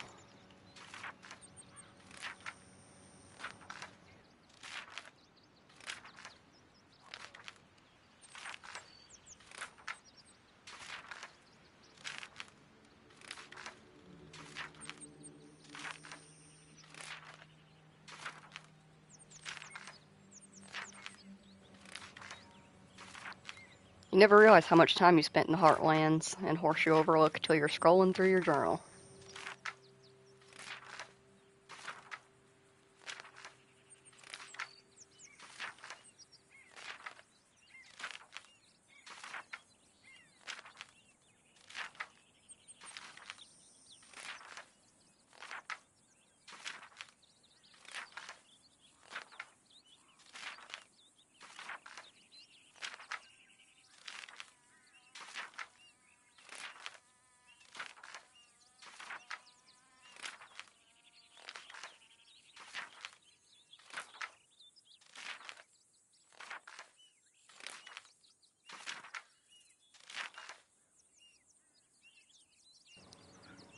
Sometimes, I'm not sure Dutch does. As we fished, a couple of Pinkerton agents appeared, and Milton was one of them. I forget the other feller's name, but they knew all about me. That's a new turn of events. Apparently there's 5,000 on my head alone. After Blackwater, or maybe before, it seems we may be in real trouble. I just don't know. Dutch doesn't seem too worried about it, but I'm beginning to have some doubts as to his wisdom, as to this wisdom in his indifference. Met an awful fellow who will send me money if I send him fish, so he can send others to fish pretending he caught them, so they can pretend they caught them while out fishing with him. At least I think that's it. Either way, the man, Jeremy Gill, was dreadful.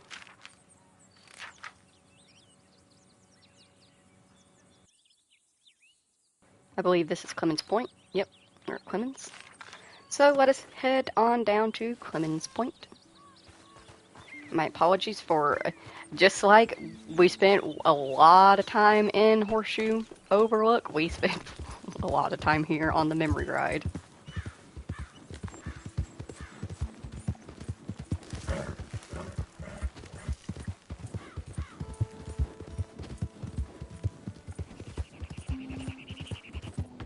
Once we get closer to Clemens Point, we are going to take a nap, go over there in the morning, and start reading through our journal.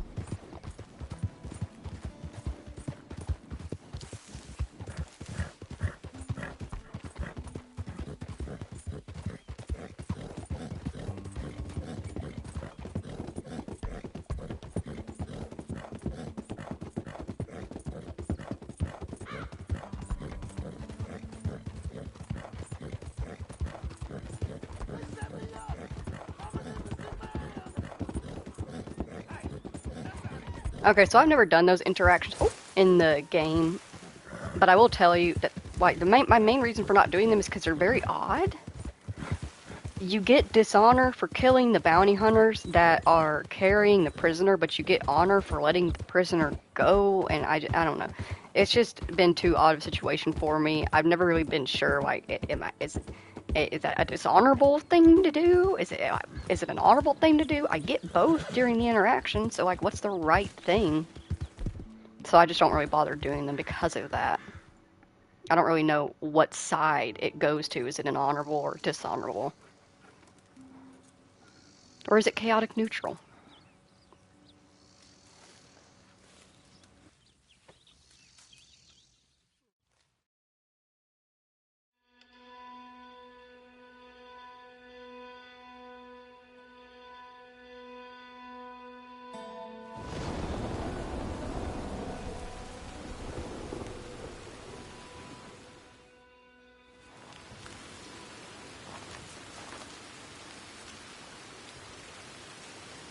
Also, fun fact, in the cutscenes of the credits, we saw Edith Downs and her son. I can't remember which paper it is exactly, but in one of the newspapers, they actually do talk about, like, what they're doing now. And they've gotten themselves rich. They got into, I think, the hosiery business. Or was it the shoe-making business? They got into some kind of business and started doing well for themselves because of that. Have I passed Clemens Point already, or am I still going to it? Okay.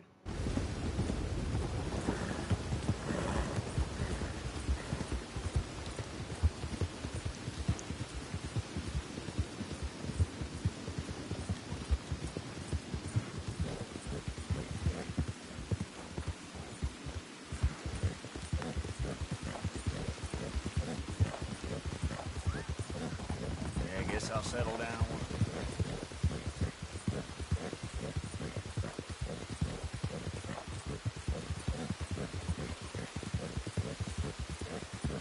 Couldn't do it without you, boy.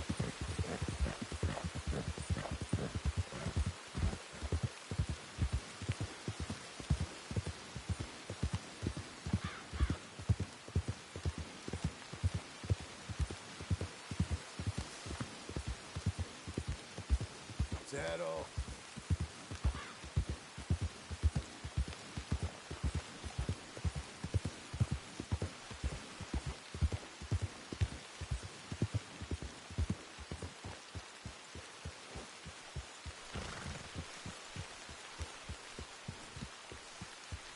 Hey, easy.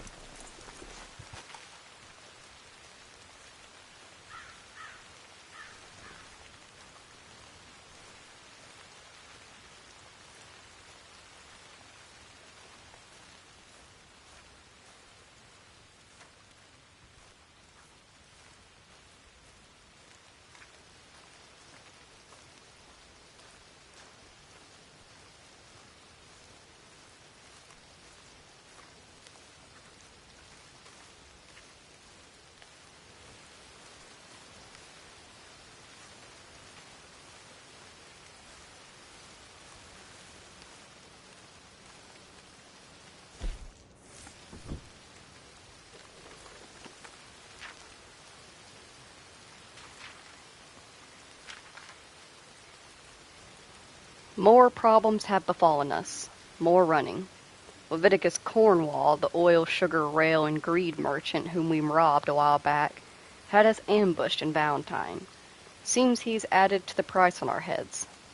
We shot our way out of town and narrowly escaped with our lives. The only amusing aspect of the horror was Herr Strauss getting grazed and acting like he was preparing for a short trip down to hell. After this, we fled the country and headed even further south and east, camping by a lake. This is pretty much a new country for me. Charles and I saved a family of Germans who were in the process of getting themselves killed. He's a better man than me. He does not need to think to be good. It comes naturally to him. Like right is deep within as opposed to this conflict between good over evil that rages in me.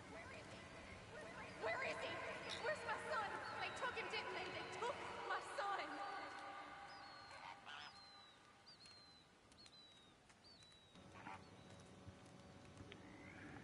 If only we had fled west out of Blackwater, we could be free now, out where we belong, beyond civilization with the savages and the animals. Here, we won't ever be at home. Guess Billy Midnight never escaped his past. Guy was deranged about shooting some fella in the back or in their sleep or something else very sensible in my opinion. Anyway, guilt had consumed him, so like a real proper gentleman, he tried to kill me. So it turns out we're holed up outside a town called Rhodes, deep in old cotton country. The place is not recovered from the war, and those folks that is sober enough to think are still angry. The drunk, which is most of them, are angrier still, but perhaps for other reasons.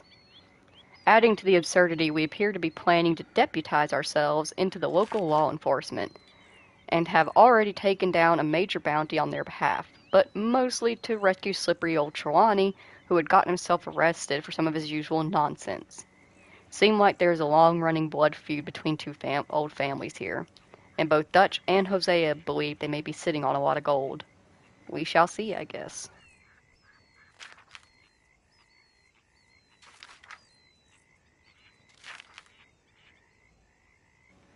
Mrs. Adler, the widow we rescued a while back, might be the craziest one of all of us. She fights like a cornered polecat, with a rage and a bloodlust that frightens the hell out of me. I ever get on her wrong side, and I am a dead man. I don't intend to. She's a fine woman, amusing and good-hearted, and decent and angry. I took her shopping to stop her filleting old Pearson right in camp. After we got jumped, she went insane and showed she can kill with the best of us.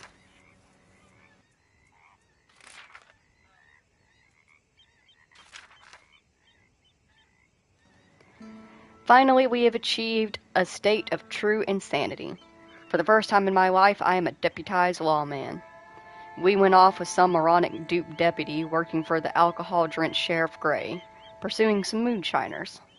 Dutch is convinced this will somehow lead to riches beyond compare. Seems the one powerful local family, the Grays, ex-Scots, is warring with another proud English family, the Braithwaites, like some running dispute from border country.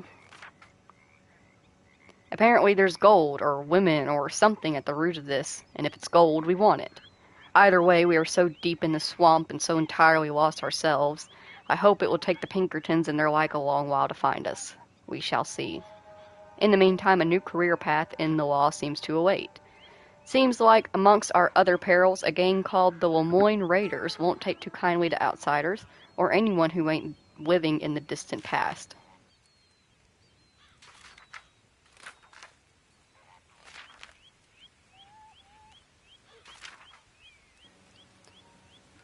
I've met some charming women in my time. Catherine Braithwaite, the mother hen to that particular bunch of roosters, ain't one of them. A sour old jug of piss and bullshit I ain't never met. Even Hosea's charms were lost upon her. She refused our offer of selling her back her shine, and instead got us to give it away to annoy the saloon owners in town. Hosea put on quite a show until we got interrupted by the bastards we robbed when grabbing the stuff. We just about escaped. On the other hand, I met this poor bastard Gray boy, Beau, and his forbidden love, Miss Penelope. quite the most alive creature we have met down here. Suddenly, I'm marching as a suffragette. The looks of loathing on the faces of the locals delighted me, while their leader, Miss Calhoun, amused me. I don't know much about good causes nor the joys of democracy, but I enjoyed my little experience riding alongside them. The world is certainly changing fast.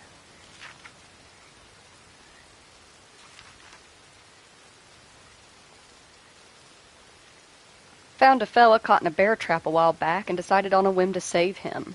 Then bumped into him in town, and the guy gave me some store credit as thanks. Guess it sometimes pays to help folks out. Charles and I went looking for Trelawney, who was staying in Rhodes. He'd been accosted by some bounty hunters who was looking for him and a means to getting to us. Whole thing turned nasty, and he'd been treated pretty bad, but we got him out of there. He seemed worried that there might be more following in their wake, so he came back to camp with us. There always seems to be more bounty hunters, Pinkertons, lawmen. Everywhere we go, there's more and more civilization. Perhaps this is it from now on. We shall see, I guess. This whole place is beginning to give me the creeps. I want to get back to the open country of the West, or what's left of it. But even that ain't the way I remember it. We went horse thieving, our greed getting the better of us. Believed a yarn spun us by one of that Gray family, the patriarch Tavish, a particularly unpleasant one of what seemed a reasonably unpleasant family. He had us believing that the Braithwaite woman owned some highly prized English thoroughbreds or Arab chargers or whatever they were supposed to be, and I imagined we was gonna be wonderfully rich. At the end of it, we felt like surprised idiots. So I guess at least some prize was being handed out. Stumbled into this old drunk on the streets of Rhodes. I don't know quite why he made an impression. The world is so full of self-pitying drunks. Hell, I hope to grow into one myself. But something about this fella, Jeremiah Compson, blamed everyone else for his plight, lost his career and his home. Wanted me to go find a few trinkets at his home, Compson Stead, just north of Scarlet Meadows. Maybe I'll head over there sometime. Went to the house. Don't feel so bad for him now. Feel like a fool. Bastard was a slave catcher. Went to see nice Mr. Compson again. Last thing he'll see.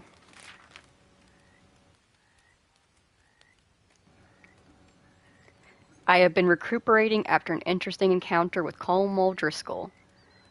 Dutch got it into his mind to meet the bastard, to somehow end all this lunacy. Only Colm did not share Dutch's sense of honor amongst thieves.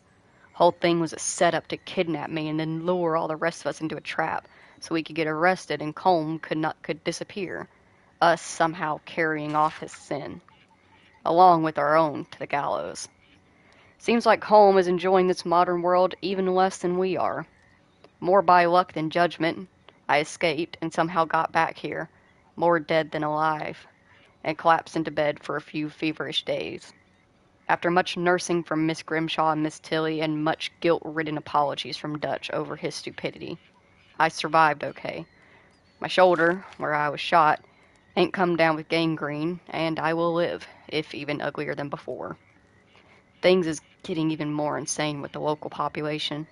My senses neither the Grays nor the Braithwaites have a pot to piss in, but I ain't spent too much time with the landed gantry.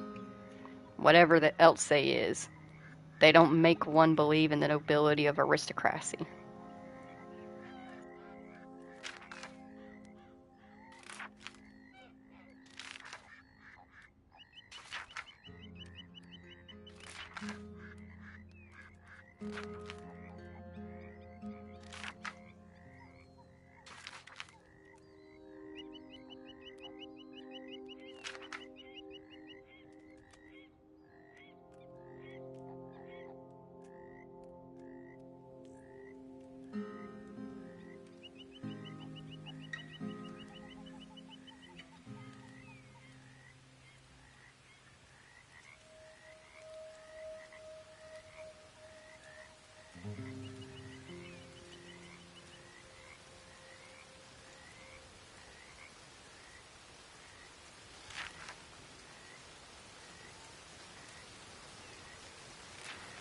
I was muted again. How long have I been muted?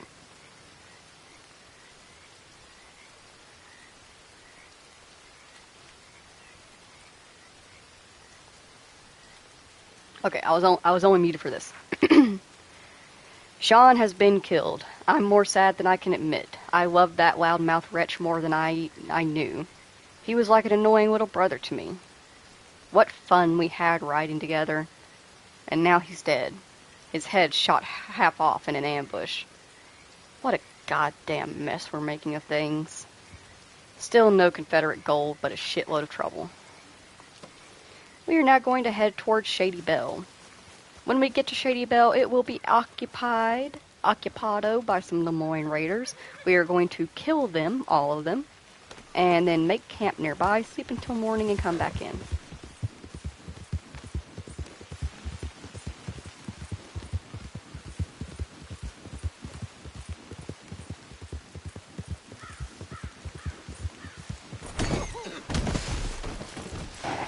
That was my bad. Munchkin Man climbed up in my lap.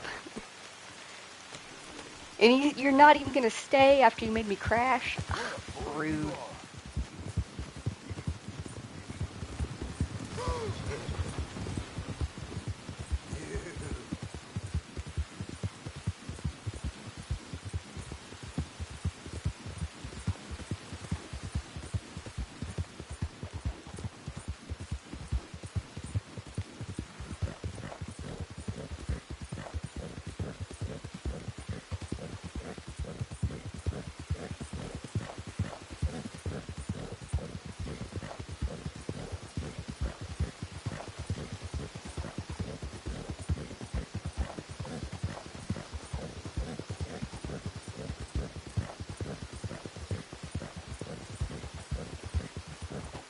Oh shit, I just realized I completely forgot.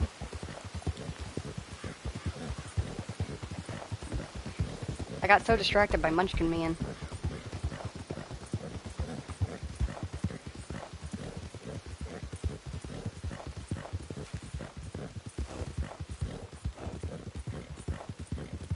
It's me. I'm why we can't have nice things.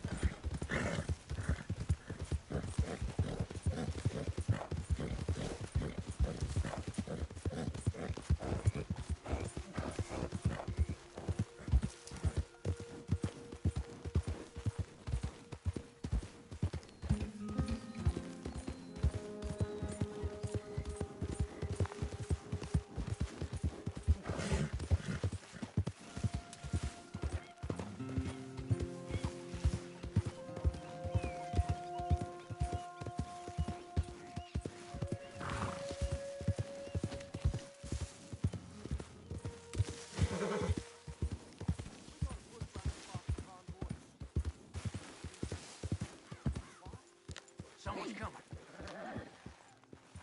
Hey, I see you there. Turn on your heels. Yeah, I'm here to pay respects to somebody, and you're kind of in my way.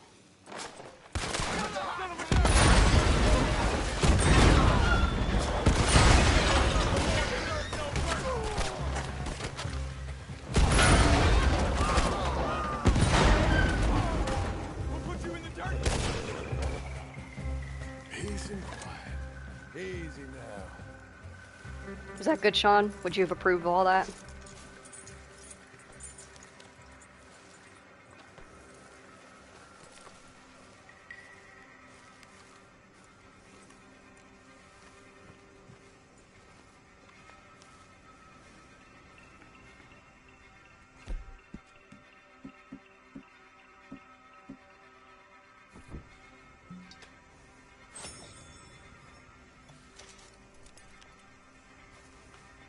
Okay, partner. Sean McGuire.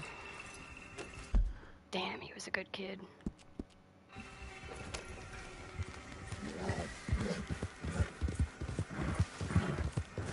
Not the smartest gang member in the bunch, but, you know. Sorry, guys, I'm already on my way out. Y'all have fun cleaning up the mess I left behind.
Alrighty, let's clear this place out so that we can enjoy it to ourselves. Someone there. What the hell?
Alright, that should be everyone. Let's go and find ourselves someplace to camp until morning. And then we will come back.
We've moved again. More trouble with the Pinkertons, more trouble with them locals, more trouble all around. Little Jack's been kidnapped, so we're trying to find him. Apparently some fella in Saint Denis, Senior something or another, took umbrage to our presence and kidnapped him. Or, heaven forbid, worse. We burnt down Braithwaite Manor when we went hunting for him in an almighty scrap. Then we got spoken to again by Agent Milton. And this time he asked us for Dutch's head on a platter. We got him to leave, but they ain't too pleased with us. So we headed into Saint Denis to find little Jack. We was told he'd been kidnapped by some local gangster, this Italian feller called Bronte, a local tough guy. We ain't found him, but he found us.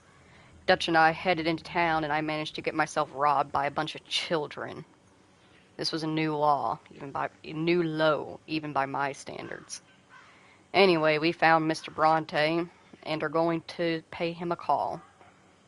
We better get the boy back soon.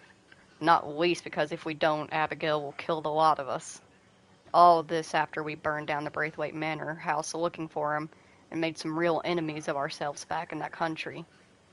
We're now hiding deep in the swamps, trying not to get eaten by wildlife or sunk too deep in the mud. I cannot decide which I like less, the swamps or the city. Both are full of parasites, reptiles, and slime, but the swamp's prettier. Dutch is trying to think of where we can run next, but in the meantime we are deep in the swamps, hiding in some disease-ridden old plantation house mostly swallowed up by nature. Guess we will find Jack, get some money, and then flee. But where? These bastards ain't giving up. We're a long way east of the land we knew, and far from real open country. Met a curious French man in a bar, bought him a drink, and he gave me a picture. Said he was an artist, although I'm not sure I see what is so good about it.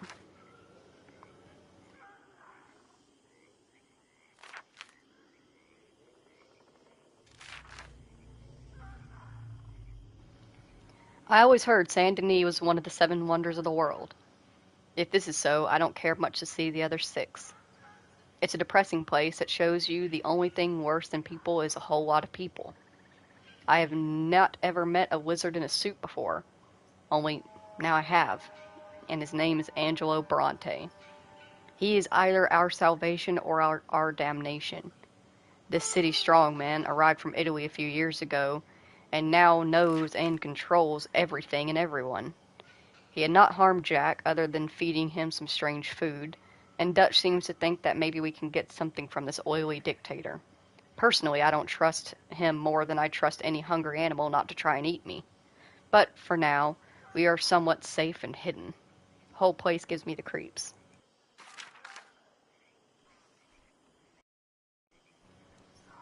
Mary wrote to me. Wants to see me again. Oh, Mary, what fools we are. What a fool I am. This time Albert Mason seemed obsessed by getting eaten by alligators. Again, he managed to survive much more by luck than by judgment. Black Belle, what a woman. If she was younger, and I was in the market for a woman to go kill him with, what a pair we could have made. She told me old boy Calloway was a poser and a liar. Big surprise. Saw Mary and the awful daddy who was taken to drink, which unsurprisingly ain't improved him a whole lot. What a foul pig he is, taken to hawking off family heirlooms and cursing the world for it. Still a stuck-up son of a bitch. Now Mr. Linton has passed away, I wonder what he wants for his daughter. Funny thing is, I love her, and yet I'm a bad lot. Old Daddy is a good, upright man, and yet he treats his daughter like a possession to be mistreated and abused as he sees fit. Strange creatures, men. I don't know. All I know is that I love her, and she both loves and detests me. It never worked before, and it won't ever work now, yet it gnaws at me. The idea of it gnaws at me like a sickness. I gotta give all that nonsense up. I'm an outlaw, a murderer, a man with a code different to ordinary folk, and Mary ain't never gonna be from my world. We went to a vaudeville show in town. Dancing from France, quite a business. What is wrong with me? Do I really think I can retire someplace nice and live a normal life With a wife? Am I big enough dolt to believe that is possible? Met a monk. Helped him free a couple of poor bastards from the island someplace who were kept prisoner. The monk, what was his name? Brother something or other, was a good fellow. One of those innocent people who make you feel better about human beings and even about yourself a little. Must be odd to see all that goodness in the world. Place always seemed dark and brutal to me. Met a crazy man in Saint Denis, a professor no less, Marco Dragic. I'm still amazed by what I experienced. He had me control a tiny boat remotely. How? I have no idea. I did not understand any of it, but even though he was annoying and a sharp mouth, he seemed obviously highly intelligent. Was I duped? I have no idea. Wouldn't be the first time I've fallen for the rantings of an intelligent man telling me how to think. Only, he didn't tell me how to think. Whole thing was odd. Told me to come and see him at his lab at Dover Hill. Maybe. Met a pair of fellas from a chain gang. Black fella named White and white fella named Black. They wanted to kill each other. They begged me to clear off some wanted posters for them. Collected the posters. Old White and Black weren't as innocent as they seemed.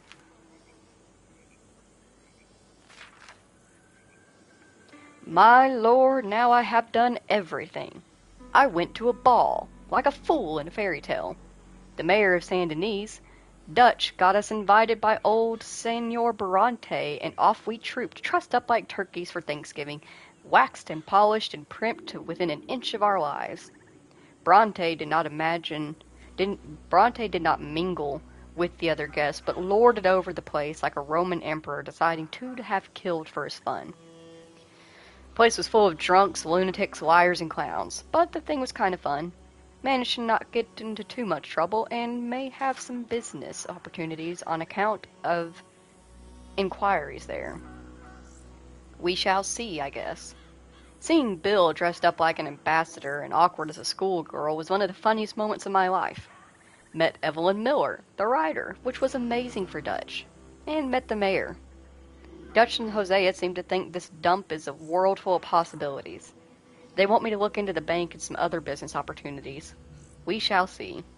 As long as we can keep ahead of the Pinkertons and Mr. Cornwall and the rest of them for a while, maybe we will be okay.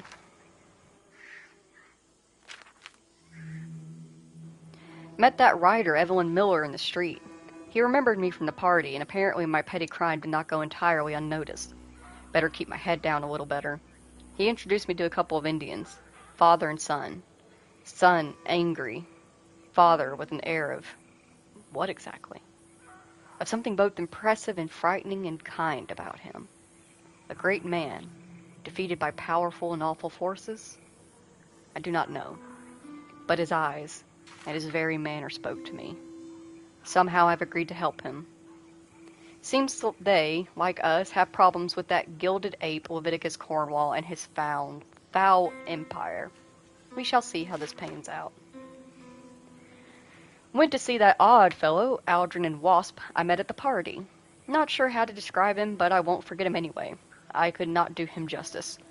Different kind of fella, but he says he'll pay good money for assorted feathers and eggs and whatnot for his creations for various rich women.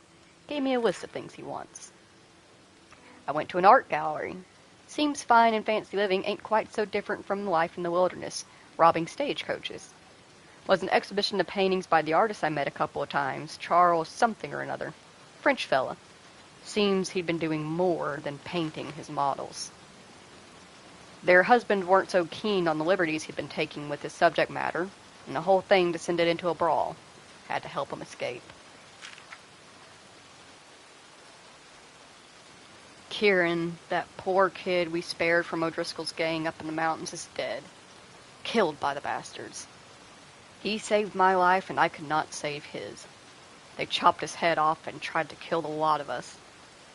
Mrs. Adler fought braver than any of us. She is driven by powerful forces I scarcely understand. It's what love has done to her, I guess. I feel like an animal, living out in the mud here. Whole place gives me the creeps. Met a pair of, well, I don't know quite what they were. Names were so ridiculous I won't even begin to try to remember them, but they were Greek or Latin or gibberish. pair of twins dead keen on insulting each other and hitting each other to impress a woman. I'd done lots of stupid things to impress women, but this was ridiculous. I ended up being William Tell. I think they was college boys. Guess education ain't always the answer to mankind's problems. Nice enough boys, but odd as hell. Acrisius and Protus.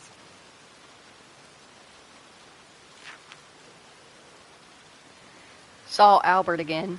Bored of fighting animals, he tried to fight gravity. Again, he somehow survived. I hope he will now retire from a life even more idiotic and dangerous than mine. Somehow I got myself involved in the charming business of Saint Denis culture. The mayor, who knew we robbed him a while back, invited me over to his mansion again. Strange man. Nice and awful. Cynical and caring. Wants me to make his city thrive. Doesn't seem to care how he goes about it. Threatened me in order to make me threaten some art professor on his behalf. Why? So the art professor will verify that a bunch of paintings ain't... Whew. Thank you. So the art professor will verify that a bunch of paintings ain't the forgeries he believes. They are a genuine article he thinks they are. In order to fill the people with joy that they are looking for I'm struggling. In order to give the people the joy that they are looking at a real piece of artwork. Not a good copy, but a work of a genius. Yes, I was pretty confused by the whole thing, but I did as I was bid to do. And the professor changed his mind once he saw I would be happy to turn his mind into nothingness.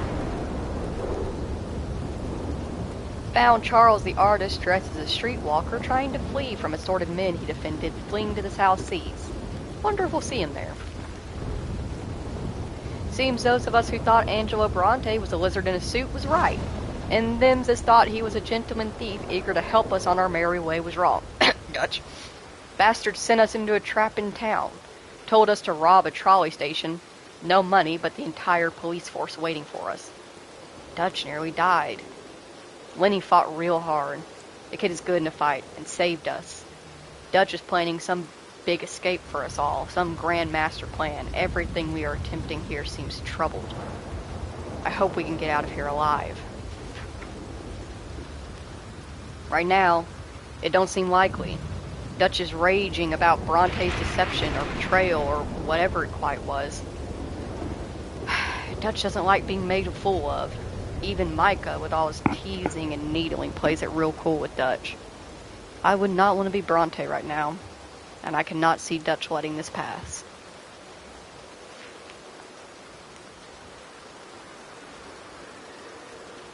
Saw them weird boys again with equally weird names. This time they asked me to give them a beating. I cannot even try to understand them.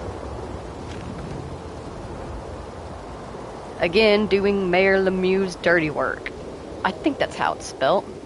His first name is Henry, though he spells it Henry. Guess my French is nearly as bad as my English. Let's be honest, the same. Now I was threatened into threatening a newspaper man into donating to the noble cause and truth and learning. I had to make this guy support a library. He didn't want to, but then he did.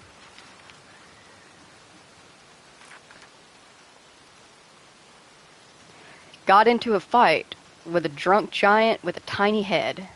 Yes, that's what happened. Fellow was strangling a barkeep who had turned off his liquor supply. Part of some circus act. The show is run by a woman, Marjorie, I think. She's missing a tiny magician. I suppose we all are. He's run away into the woods. Said if I saw him, I'd bring him back to him.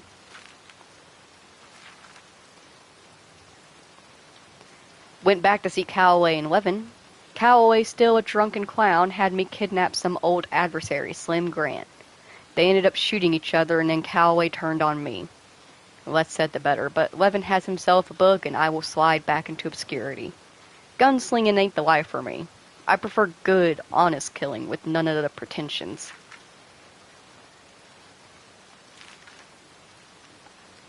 Went to see Professor at his lab. He had built a sort of mechanical sun. He seemed to think it was amazing, but we could not get the thing to work properly. I was not half as impressed with him as he was with himself. And then we went, this was our legendary hunting extravaganza. The legendary moose, the legendary beaver, the legendary boar, the legendary fox, the legendary coyote, the legendary bear, the legendary wolf, the legendary ram, and the legendary bison, ending with the legendary deer. Oh no, we ended with the legendary elk. Took medicine to that creepy pair as they'd poisoned themselves something proper. They survived, but I doubt they'll make it for much longer, like a pair of circus clowns. I wish he would, when he comes to doing that, where he's like catching up with side quests, he'd write who it was. This is Mr. Black and Mr. White. Found that little magician and reunited this odd family. Fella tried to give me the slip a few times, but in the end they seem to love each other even more than they hate each other. Or at least it was close. Want me to see their show sometime in Saint Denis and say they'll reward me as they were broke now.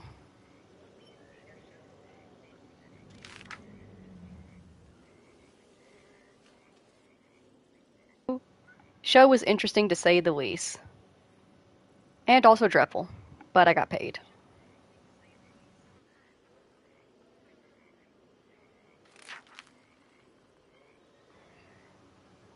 This is from Charles Chatanet. Apparently that weird sketch he gave me is worth a lot of money, and Charles is a world-famous artist.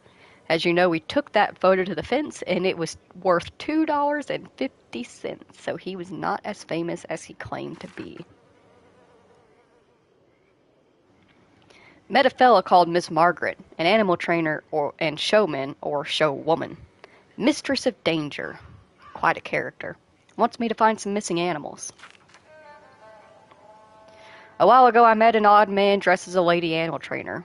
Are all Englishmen that weird, I wonder? All his animals were as fake as the rest of his act, until I was to find and retrieve a real lion from somewhere or other in Africa.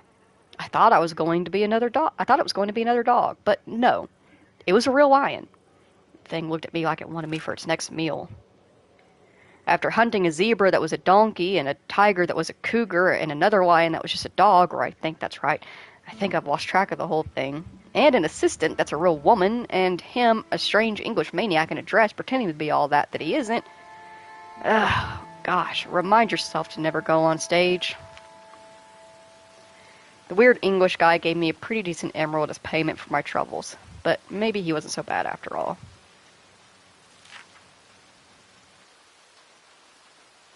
That small detail right there that you're seeing, you see how it's turning white when the light hits it? That is such a small, unnecessary detail that they added in. But that is what charcoal, if you write with charcoal or lead, that is what it actually looks like when light reflects on it. It reflects back silver. They didn't have to add that kind of detailing in, but it's there. Old blackmailing Lemieux has gotten himself threatened by his own assistant, a chap I never liked too much the name of, John Mark, I think. So I go hunting for John Mark, only John Mark is a noble believer in truth and honesty and cannot stand his boss's lies. I'm charged with killing him. I cannot do it. Jean Marc is irritating, but the mayor is worse. The mayor is all that is bad and those who would rule over us. And it ain't my business at all, so I let him live, and let them deal with it themselves. I guess I'm through with politics. It ain't John Mark, it's Jean Marc, you fool, and he's now the mayor. I guess that's good. Lemieux's done for.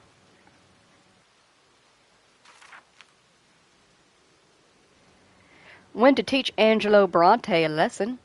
Taught him something, I guess. Taught him alligators have a nasty way about them. Dutch is torn between his dreams of escape and his need to prove something or other. I don't quite know what. Not sure he does. One is to make one last big haul of cash, then flee for Tahiti. Retire and become farmers. Where the hell is Tahiti? I guess they don't have Pinkertons there, at least. All them years of dreaming ranchers out in the virgin lands in the West. Now it's bananas and coconuts and longboat rides. Guess anywhere the train can get to, the law can too. Dutch probably has it right. This country really doesn't want folk like us no more.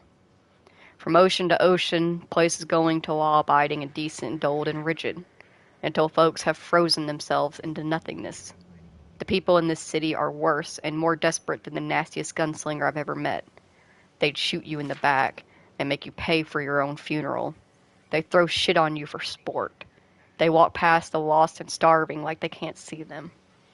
I keep feeling sick, but I'm sure it's nothing. This damn swamp ain't natural.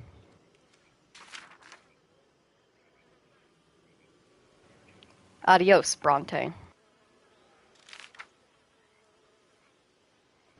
At this point, based on the sketches, we are now in Warma.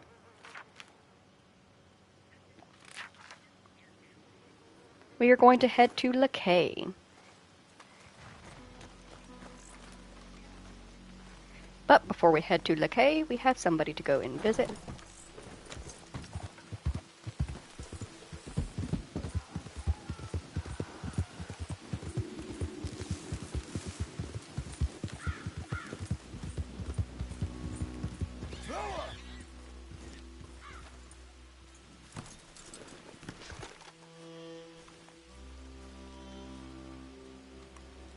Poor Kieran. I actually really liked Kieran.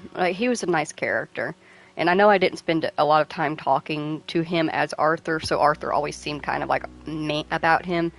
But if you play the game yourself, the more you talk to Kieran, the more he and Arthur warm up to each other. And it's actually really sweet. I liked Kieran. He's a good boy.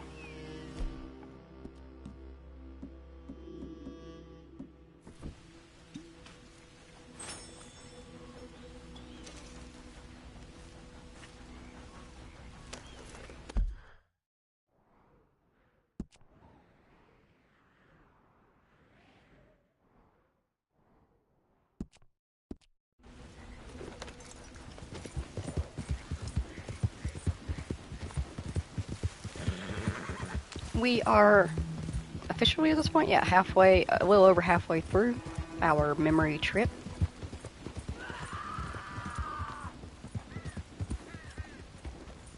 Okay, which way am I going? Please, help! You won't believe it. I got bitten again. It's real deep. Suck it out of me. You're please. damn lucky I have this. Oh, can't believe I don't carry this with me.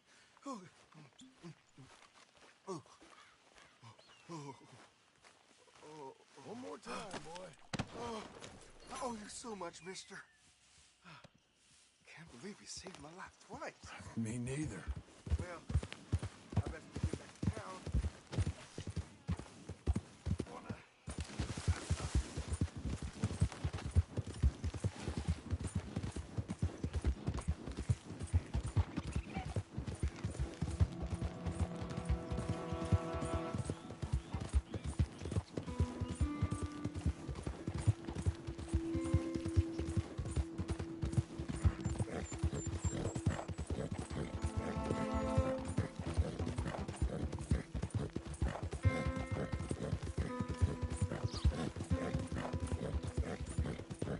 I don't remember if we're going to have to clear out Lakay once we get there. Like, I know Shady Belle respawns, and I know Beaver Hollow is going to respawn, so we're going to have to clear out Beaver Hollow, but I can't remember if Lakay stays empty or not. If not, either way, we're going to have to take a nap nearby it, so we'll go and we'll check it first, see if it needs to be cleared out. And then take a nap till morning and head in.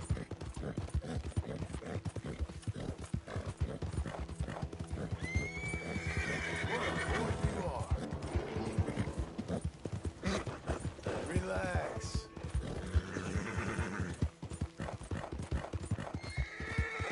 Couldn't do it without you, boy.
Awesome. So LeKay is already cleared, so we just need to take a nap until morning.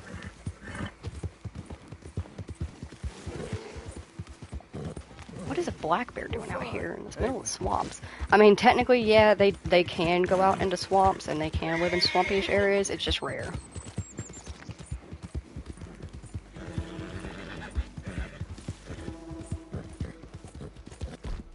I'm gonna make camp. And while we are camping and while we are sleeping until morning, I am going to run to the bathroom real quick. If you also need to do the same and take a break, you should. Get yourself something to snack, get yourself something to drink, stay hydrated or dehydrate.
Here we go, boy.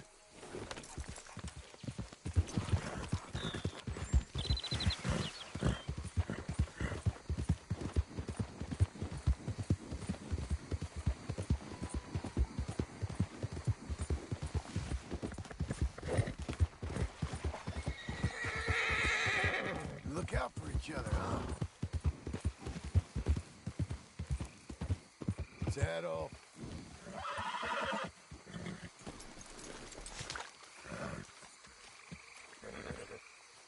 Come on, partner.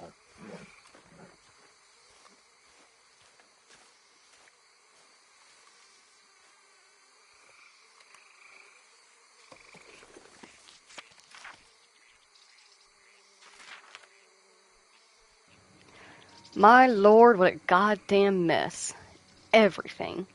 The bank job we planned so hard was a goddamn setup. Jose got himself killed when he got shot in the head. Marston got himself arrested and is waiting trial. We fled, leapt on a ship, and sailed into a storm. The ship sank. Whole thing like a dream, like a fool's nightmare. I survived that and being lost at sea, and got washed ashore on an island called Guarma. Whatever Tahiti is like, I hope it is nothing like Guarma. Some nasty bastard named Fusar had people by the throat, and we ended up in a fight with a goddamn army. Javier nearly died.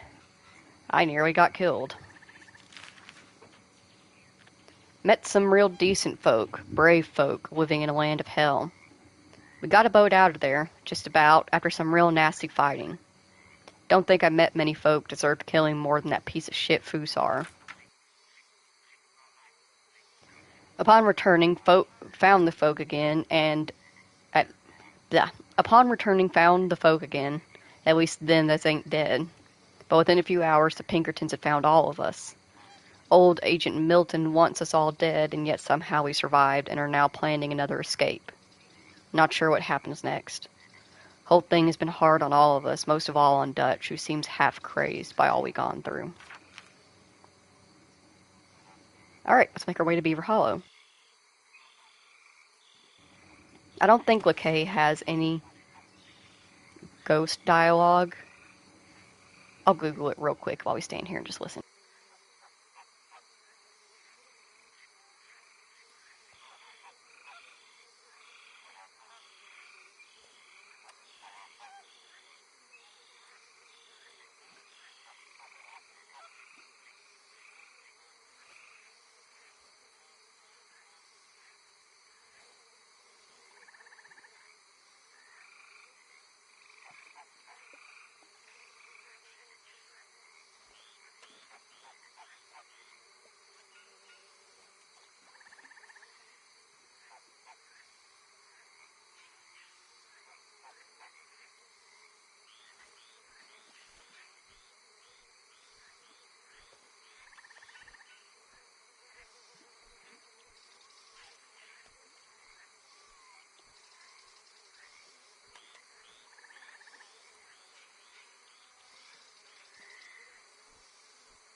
Alright, by the looks of it, there is no ghost dialogue for LaKay, which is understandable because we as a gang did not stay here very long.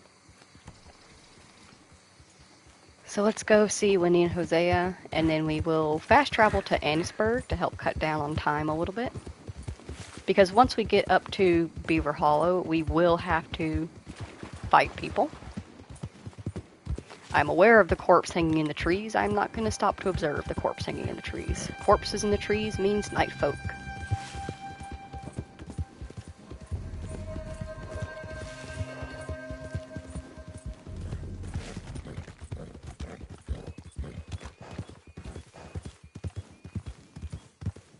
Hey, easy.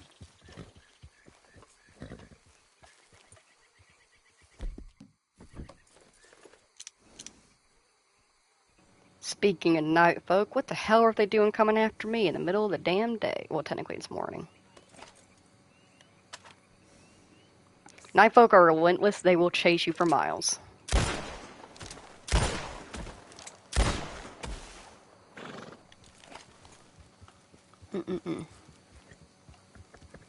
Can't have just a nice peaceful memory trip. There's always gotta be shit going on.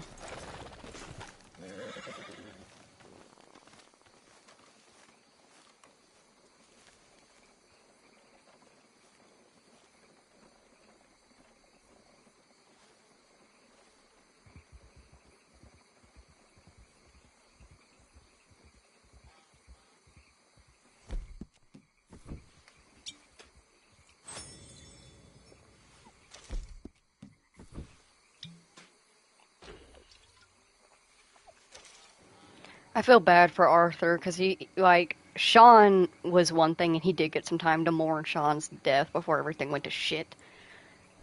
Not much, but he did get a little bit of time, because he could write about it in his journal, you know. But, and with Kieran, it was sad for him, but he wasn't connected with Kieran. But Hosea was his dad. And Winnie was like his little brother, and because of everything that was going down, how quickly everything was moving, he really did not get the time to actually properly mourn them. I mean, hell, even in his journal, the only thing he was able to write down for them was, they're dead, rip Hosea, rip Winnie. Whereas with Sean, you know, he had the ability to do a whole picture of the situation. And I can understand why he wouldn't want to do that for Hosea and Winnie, but I expected him to at least draw something like maybe the bank or something like that.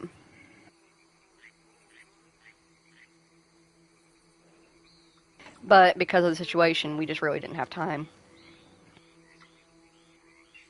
And if you notice, even his handwriting, Arthur's handwriting, changed. And it's closer together, and it's tighter, like he's writing quickly and just trying to get this down so that way he can go and move.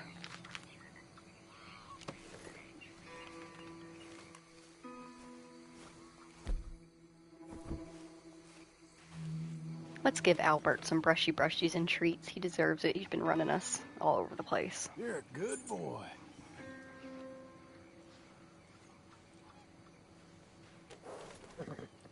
For you, boy. Alright. Let us head.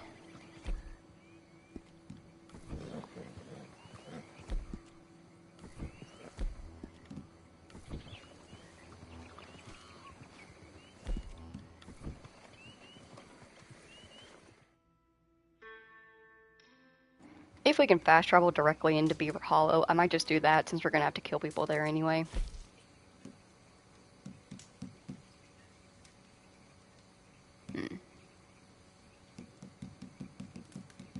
Can't do that anymore. What's closest then? Is Annisburg closest, or is technically Butcher's Creek closer?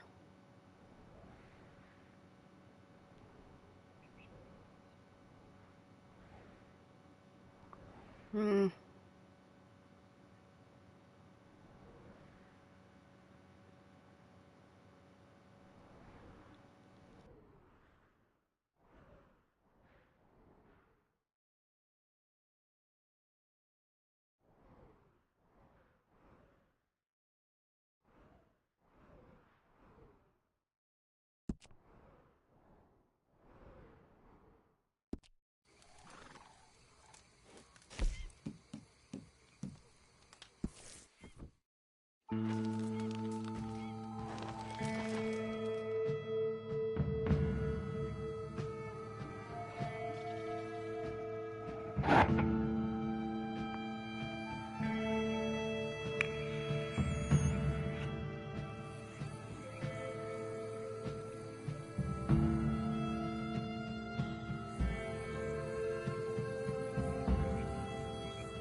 Come on, friend.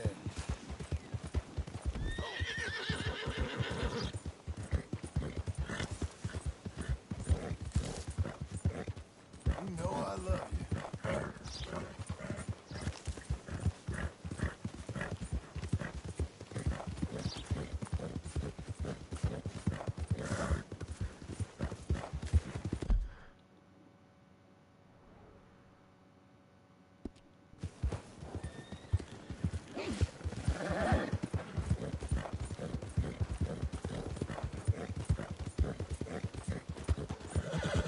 Easy.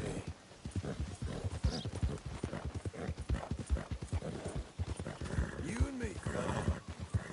What is it? What's wrong, Munchkin Man? What's wrong? What's the matter?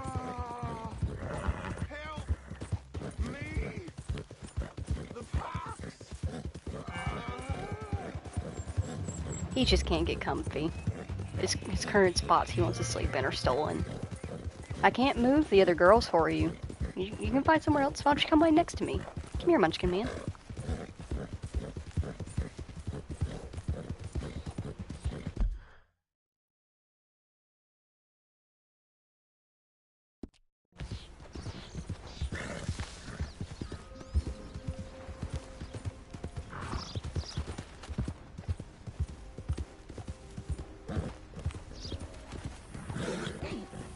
All good. Whoa. That's my boy.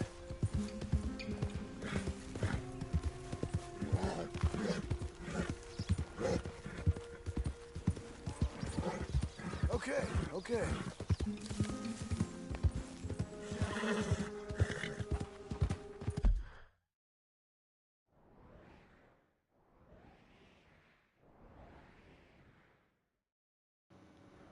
Oh my gosh, it is here. I just went in the complete opposite direction. My bad. I was like, why am I not seeing Beaver Hollow anywhere on the map? I feel like it's still written on the map. Hey, it is. I'm just going looking in the complete wrong direction. I'm too far north.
Scared, my boy. Come on, boy. You're tough. Alright, was that everyone, or is there still somebody in the cave?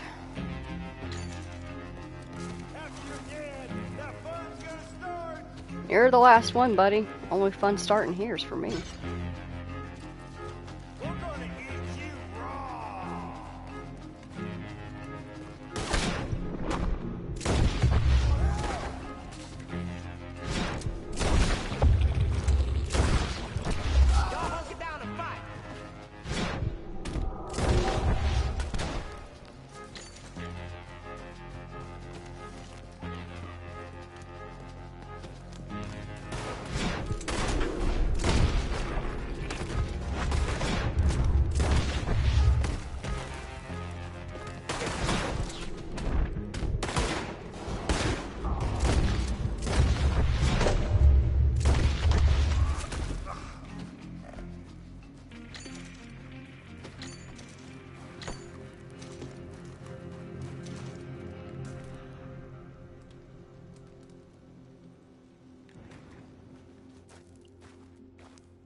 Alright, I think that's all of them.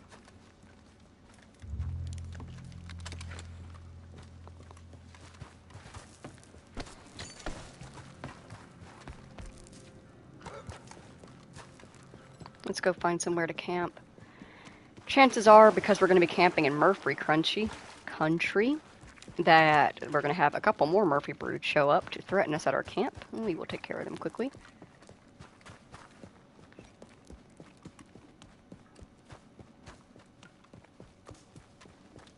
But now that it is cleared out, we can come back to a cleaned out Beaver Hollow that is safer to stand around in.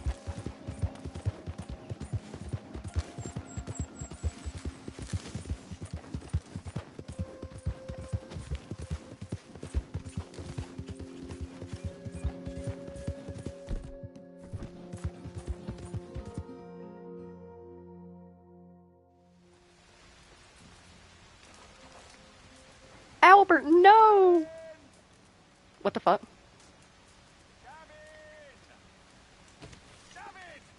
Out here in the middle of nowhere?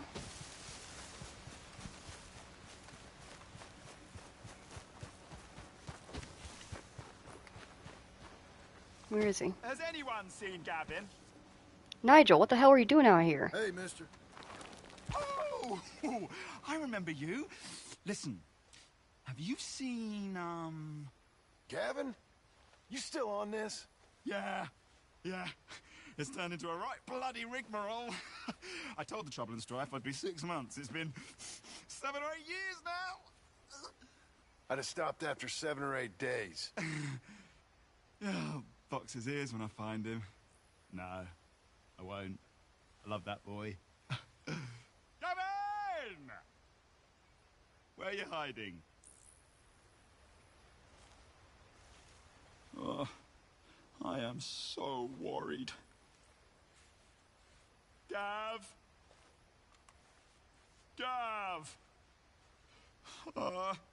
Gav! Where are you? Where are you? Alright, I'm tired of this. We need some answers. Come here, Nigel.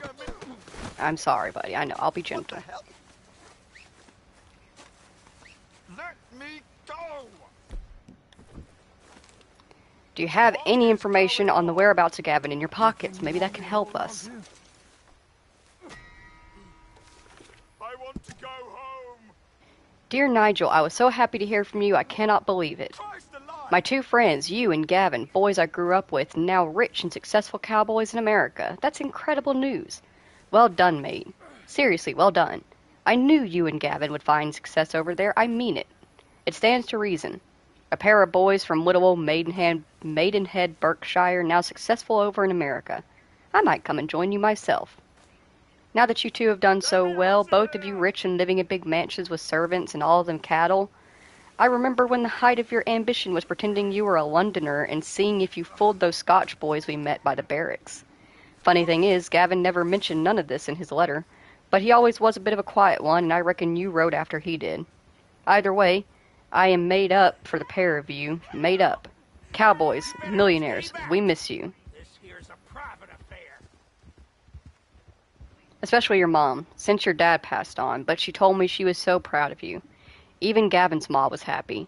She said her usual piece about thinking you had it in you, but she smiled and said she knew her boy would see sense and make sense of something eventually. Berkshire forever, your pal Tom. P.S. Saw that old bloke Brian Gold the other day in the market. He said some real odd things about you, which I said weren't true. But he's laughing on the other side of his face now. Okay.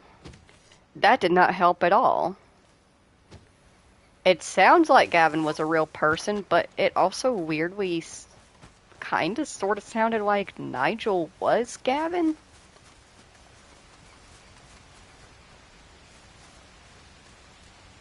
Like it was like he had schizophrenia maybe, or multiple personality disorder, and Gavin was one of his personalities. And people just kind of laid into that and was like, yeah, no, Gavin's totally real. Gavin is right. Maybe?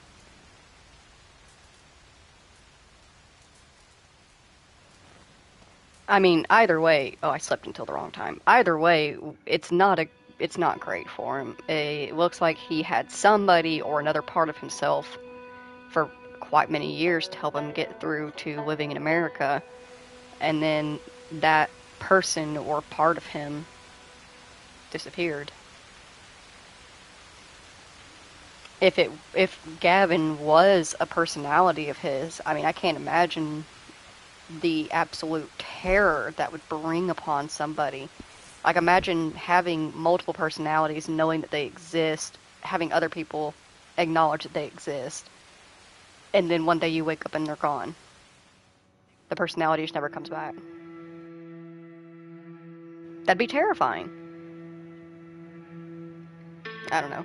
I guess the situation of Nigel and Gavin will never truly be answered. But I kind of like to think that maybe Gavin was an alternative to Nigel. And his job for Nigel was to help him get settled into the real world. And once he got settled, he was not needed anymore.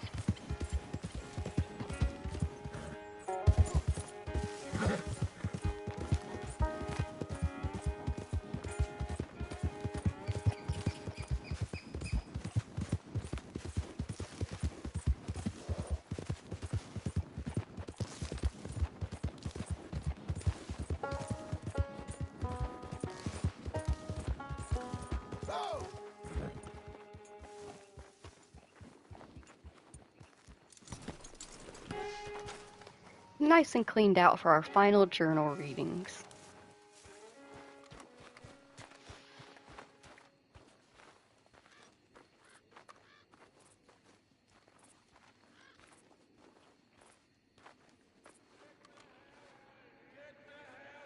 Get the hell out of here and be a goddamn man.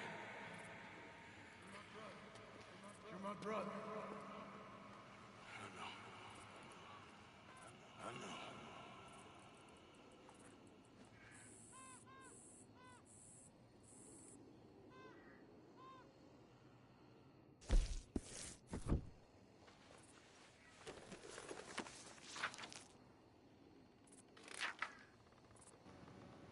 Molly ratted us out. Dutch broke her heart, so she told the law about us. Explains how they found us so easily, I guess. Love does strange things to us all. Even stranger than hate. She turned up drunk and mouthy and told us all this. She was so pathetic I wanted to spare her, but Miss Grimshaw put a bullet in her anyway. I guess it was right. I guess there wasn't much of a choice. This was in our new camp, high in some nasty country, bad lands, or as bad as we can find this far east. The place we were holed up in used to belong to a bunch of marauders. The Murfrees, or some nonsense like that they call themselves.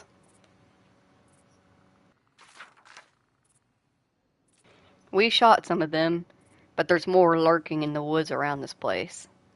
We don't have long before the law or Pinkertons find us again.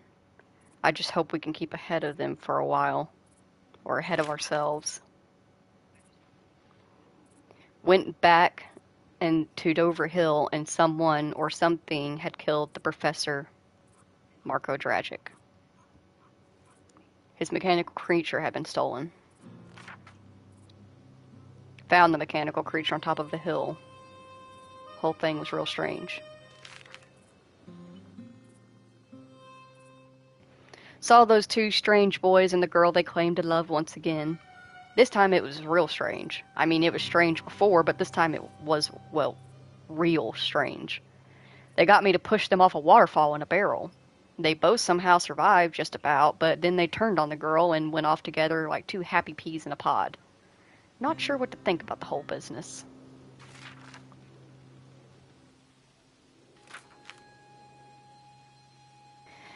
Turns out I'm not very well. Got tuberculosis. Doctor did not know how long I would last. All of them bullets shot at me, all of them horses threw me, all of them fights. And it was beating up that pathetic little fella Downs that killed me, I reckon. He's the only man I've been near that was real sick.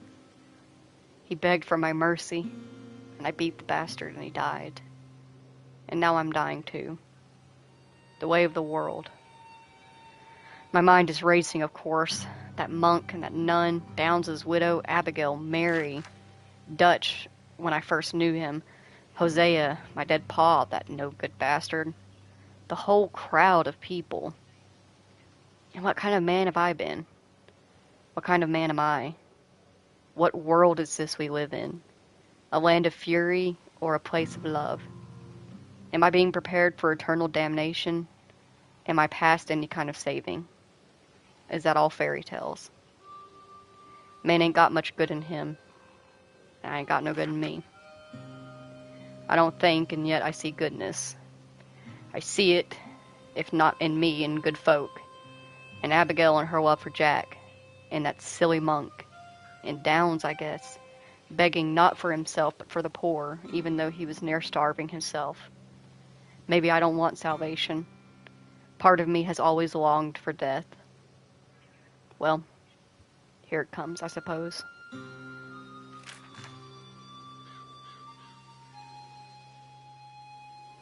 Found a raving lunatic, completely raving. Took him back to a village nearby, Butcher's Creek.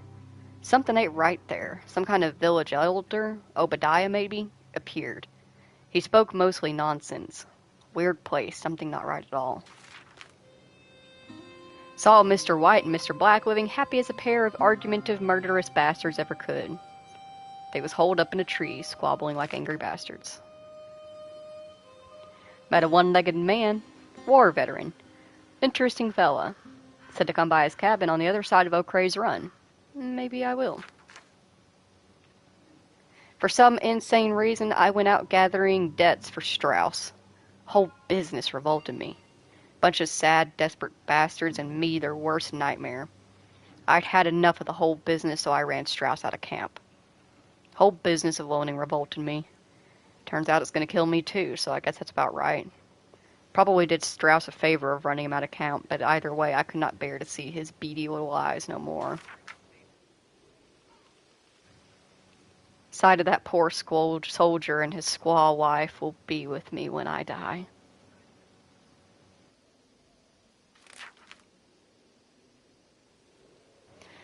Saw that Downs kid being beaten up, so helped him. Maybe I shouldn't have killed his poor father if I cared so goddamn much. What a conflicted fool I've become, or always have been. Then I tried to rescue his mother, who was in the process of getting herself murdered. Maybe she wanted that. I don't know. She looked at me like what I am, a killer seeking out salvation. Only I'm not. I don't want saving. I don't deserve it. I just want to help a few folk. And sure as shit I owe her. Felt like a fraud and a fool, but at least I did something.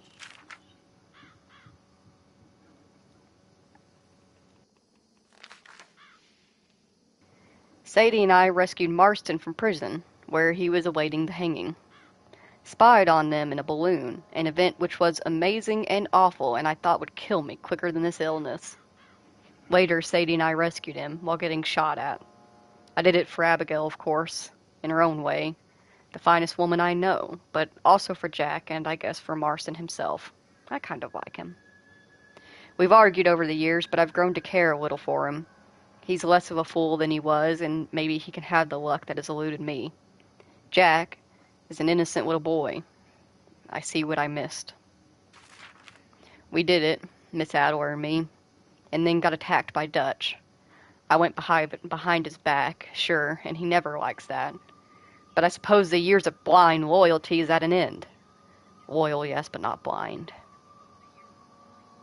Not until he opens his eyes as to the hell we are in, and who his friends really are. Micah, who I no longer trust whatsoever, nor do I trust half of them, nor myself.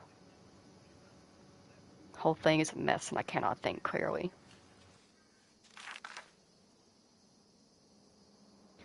Went to see that fella, Hamish Sinclair. He's quite a sportsman and outdoorsman. Went fishing for pike. Got him in the end. Wants to take me hunting. Hamish, not the pike.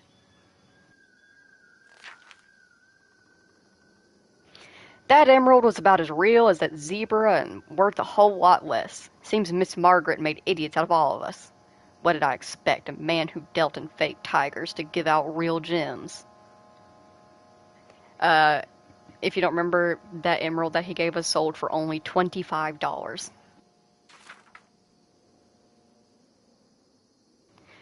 Dutch, in his infinite wisdom, decided to shoot Leviticus Cornwall. Now, I'm not saying Cornwall did not need shooting, but I did not think it was quite our place to act as his judge and executioner. Micah and Dutch seem to be planning something. Seems like what they both want most of all is all of us dead. Saw Eagle Fly as the chief's son again. Dutch was captivated by him, turning on all his charm and confidence and seeming like a dangerous snake. What is wrong with him? Eagle Flies is desperate and angry. The local regiment are tormenting him and goading him into a fight, and now Dutch is in his ear.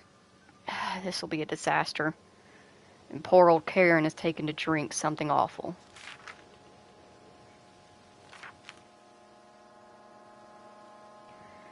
Went back to that place, Butcher's Creek. The locals thought they were being attacked by demons, but I think they were just sick dogs. Seemed like Obadiah, the elder, is also possessed by the snake oil shaman fella that turned up. He wants me to destroy some cursed charms in the wood around there. We shall see quite what the shaman's game is, but there is some nonsense about. Destroyed those charms, went back to the village. Now the shaman announces things are worse because I've destroyed the charms. Remarkably convenient. I was about to give him a beating when he ran off. The elder said the shaman was interested in a mine shaft. Perhaps that's worth a look.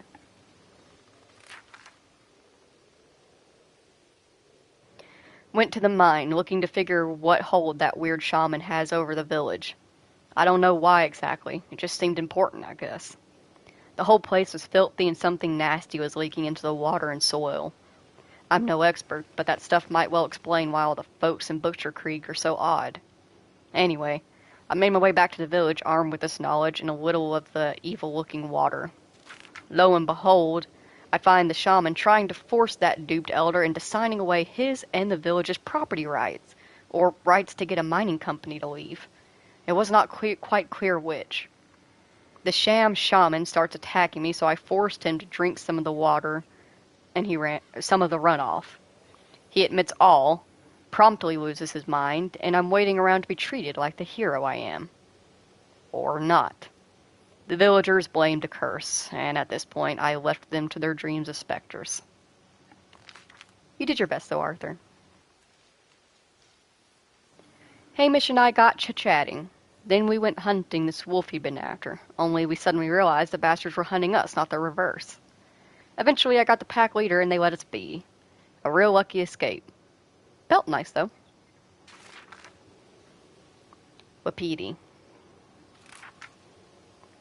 Went to speak to the chief about the situation. I helped him recover some precious things from the army. He gave me some medicine, which helped me a little. He's a man who not so long ago I would have found weak and pathetic, and now I see as wise, thoughtful, and sensible. I would love to help him, or at least stop Dutch from pushing his son to do something real stupid. Saw Captain Monroe again, a good man in a difficult situation. This dump must seem a long way from West Point in Washington. He cares about the Indians, but he ain't too friendly with the local regiment. Helped him distribute some vaccines others were not too keen to offer about. Got a letter from Mary. What did I expect? What did I want? Wasn't never meant to be and never really was, and yet, somehow, in the end, I discovered I had a heart because it was broken. Oh, you fool. You sad, deluded fool. Torn in two by different ideas of who you were. It turns out you weren't neither of them.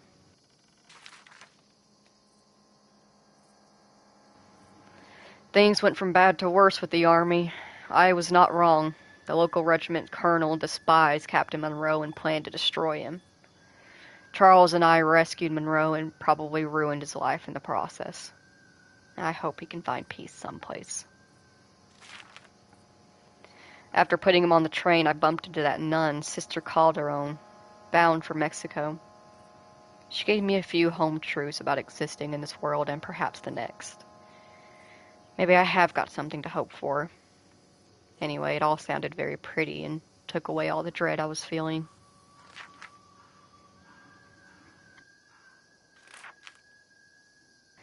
Went with Charles to save Eagle Flies. They was gonna hang him, I think. Rescued him out from Fort Wallace in a storm. I don't feel so good. I can see clearly, and I see nothing at all. Whole place has gone to hell. Dutch is talking nonsense, and folk undecided as if they see him as the only hope or an anchor dragging us all to the bottom of the ocean. I hope John has more brains in his head than sometimes I fear he does. I should have... Well, it's a bit late for regrets. There's a whole lot I should have done, and even more I shouldn't have done. But I suppose every man has enough regrets as to let him die happy. Just hope I did some good once. I learned to see the world for what it was. Ain't my fault the process took quite as long as it did. Oh, Mary, be happy. Please be happy. Tilly, Mary Beth, save Karen, if she ain't too far gone. John, protect Abigail and Jack. Rains fall. Save your son as you could not save your people. Dutch, start listening to them as really loved you.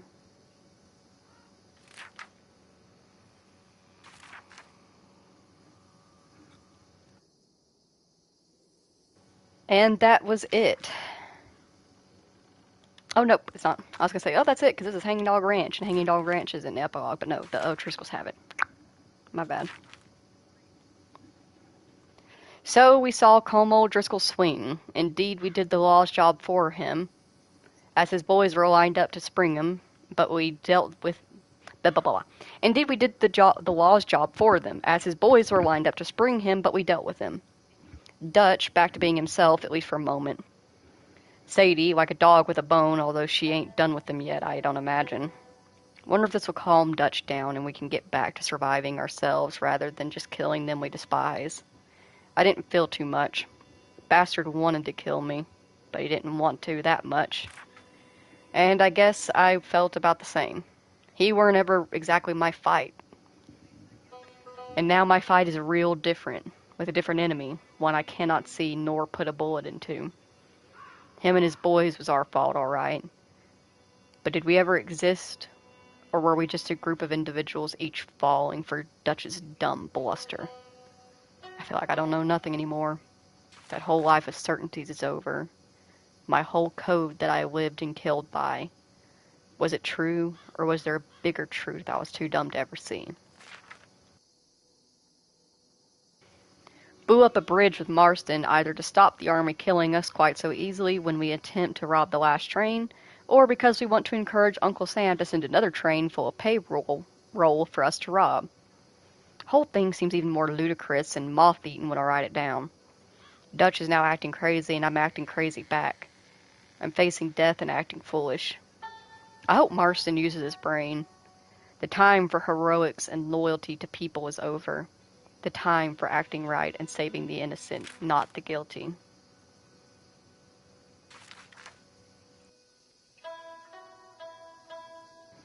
Okay, so that was the last one. I think that's the only, yeah, that was something I noticed that I did when I was writing up to the very last missions. I realized that I did one earlier than I planned to. And the reason why it was earlier than I planned to is because this line right here, this journal entry, is the best entry to like fully end on. You know, when he makes a call out to all the gang members, one final ask to take care of themselves, protect each other, and for Dutch to start listening. But you live and you learn, it doesn't matter. And like I said, normally Arthur will write about the Aberdeen pig farmers, but we immediately went into the final missions, so he did not have time. And as you can see, his final entry was of the bridge, because he did not have time to write about anything that happened for our best selves, or obviously Red Dead Redemption. We are going to go and visit the final graves. They are a little bit scattered away from each other. One of them is right over here.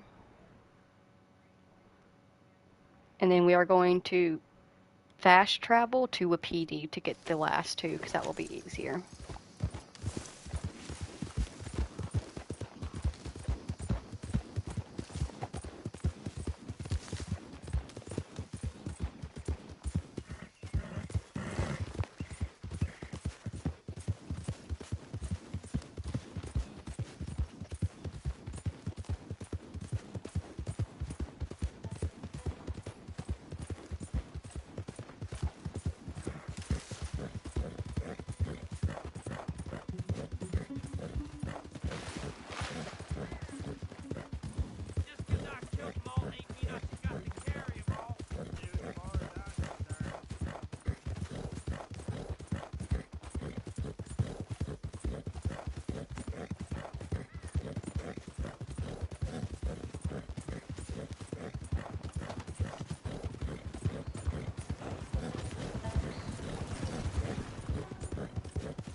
Easy now.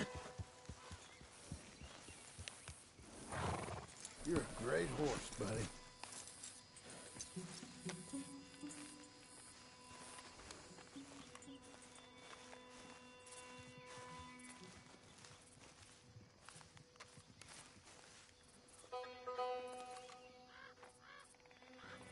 This is the grave of Susan Grimshaw.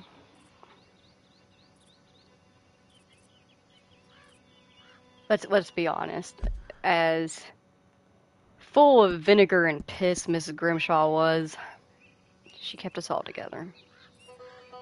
And she most certainly did not deserve to die the way she did.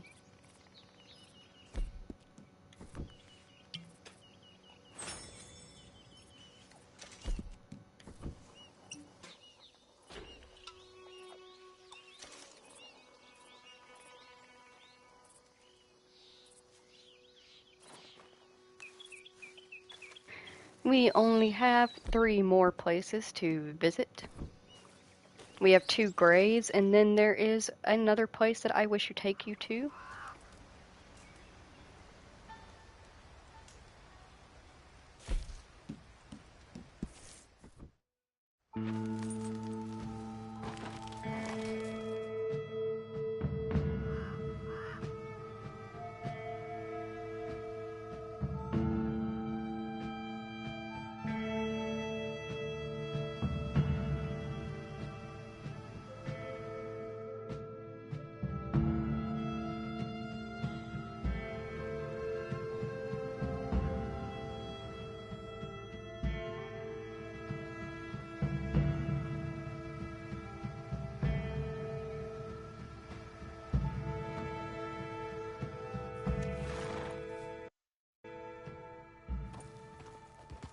Oh gosh, I just checked the time of the stream and realized it has gone on way longer than I planned to. But it's too late. It's the finale. It's too late. We're already in it. So we're gonna go to this one first.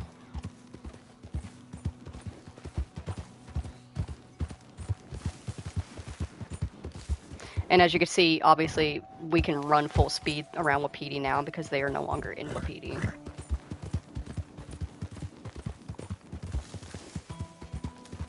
They have all moved on to Canada.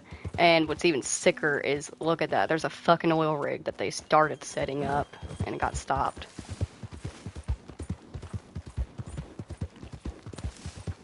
I'm assuming because Leviticus Cornwall died, there was no reason to keep searching for oil in Wapiti.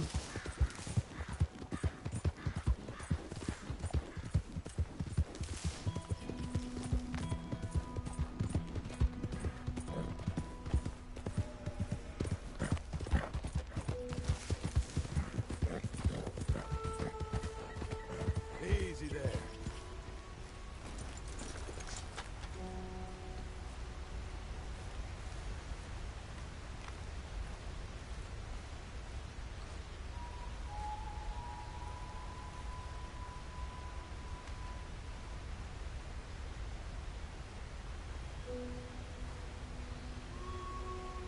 This is the grave of Eagle's Flies.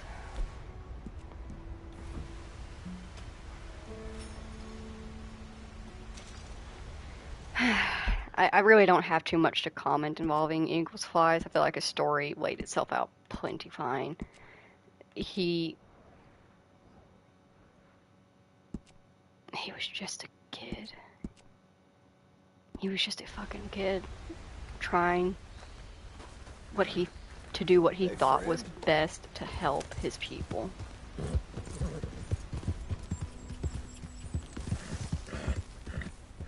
And like, I can't even. I've seen some people complain like, "Oh, but Eagle's Flies, he went against his dad and everything." Like, yeah. I mean, wouldn't you, honestly, if you were in the exact same situation that they were facing? Yes, you trust your elders and you listen to their wisdom, but so far their wisdom has not been working. For years, their wisdom was getting shit on, and they were breaking the.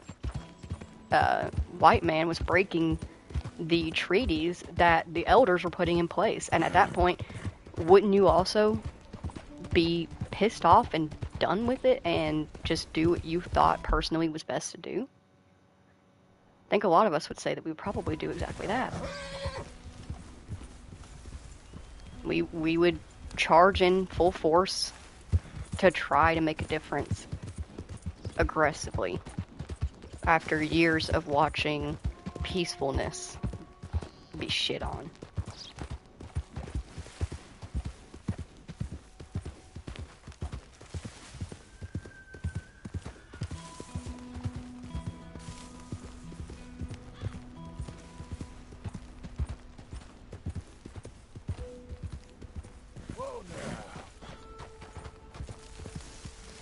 I always struggle to remember exactly how to get up on top of that cliff, but don't worry, I'll get us there.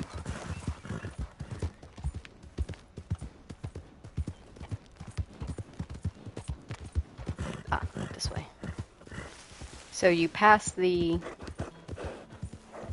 hill house, that's what that's called, the Chelonia Hill House. Good fella. And you run up the ridge. Slow now. And then you come back down, and it's right there.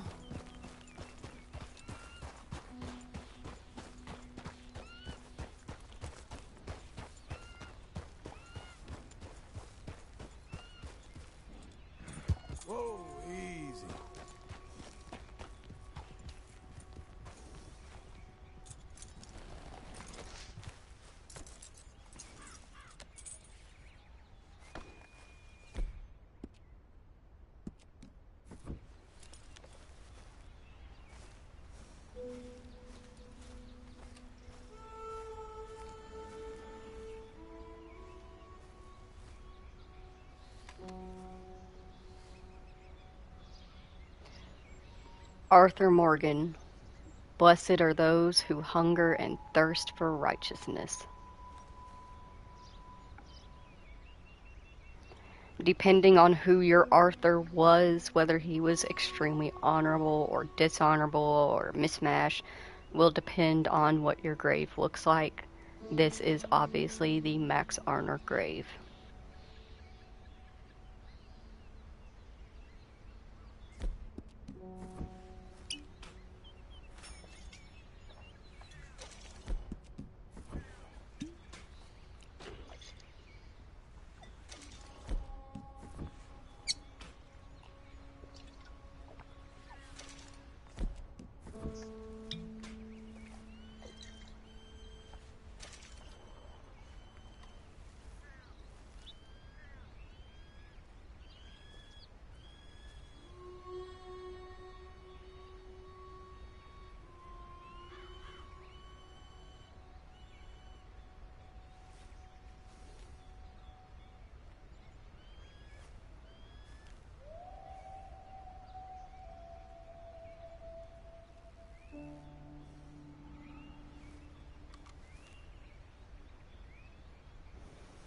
It's a beautiful spot.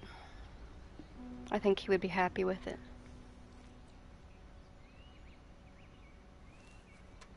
He died just over there, along the cliffside.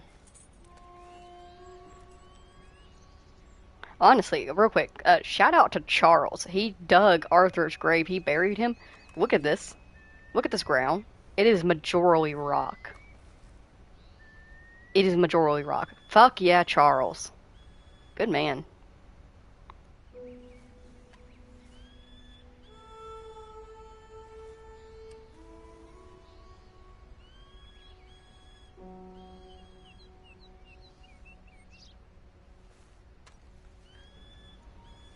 There is only one place I have left to show you.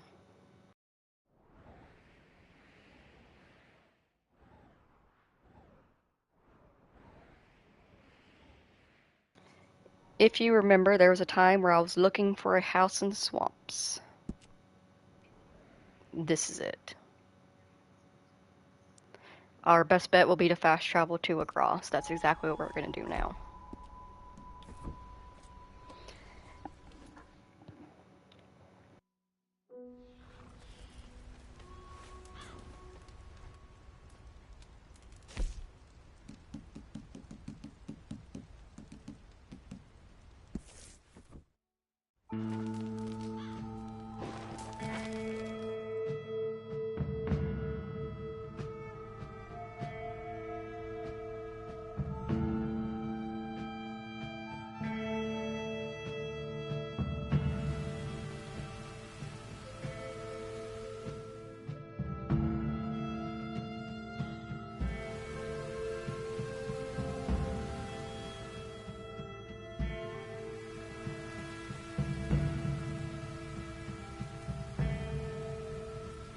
Now, without spoiling too much of Red Dead Redemption, for those who have not played it, there is a particular set of side quests that you do in Red Dead Redemption.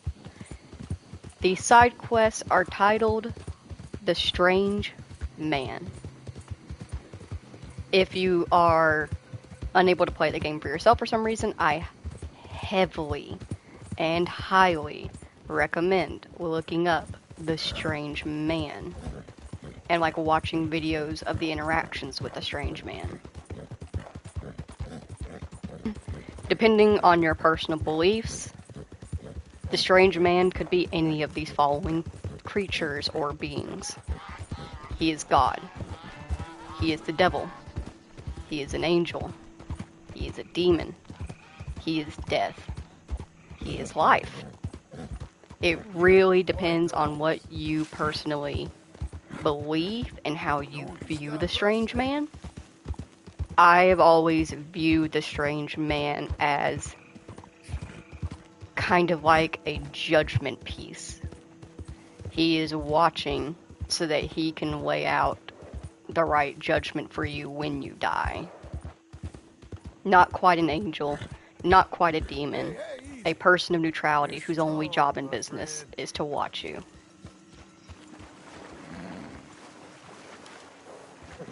Everybody, when they started playing Red Dead Redemption 2, asked the big question, where is the strange man? Well, because the strange man only follows John, only John can see him. Hopefully we've done everything right so that we will.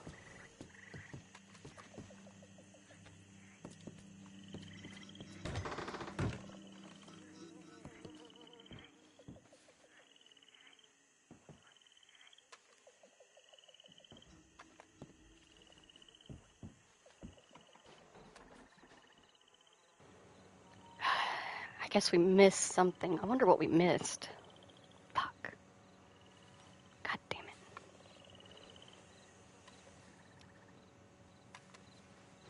it. That's irritating. I thought I did everything right this time.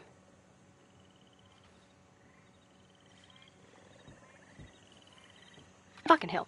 Okay, well, since I'm a piece of shit and I can't play properly, I guess, please look up the Strange Man Encounter, Red Dead Redemption 2. Please. Strange Man, Red Dead Redemption 2. We are currently inside the Strange Man's home. Let's take a look around, shall we? There was a man called Jimmy Brooks who was always running into crooks. Till one chased him down, he had to talk his way around that Jimmy isn't as dumb as he looks.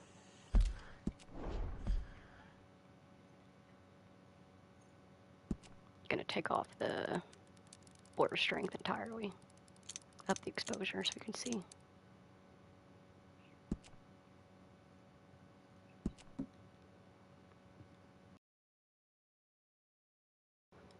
From the snow of the mountains to the cave of Beaver Hollow, I gave everything for art, and I learned too much and nothing at all. Over here, this is a map of Armadillo. And it reads, I offered you happiness or 2 generations.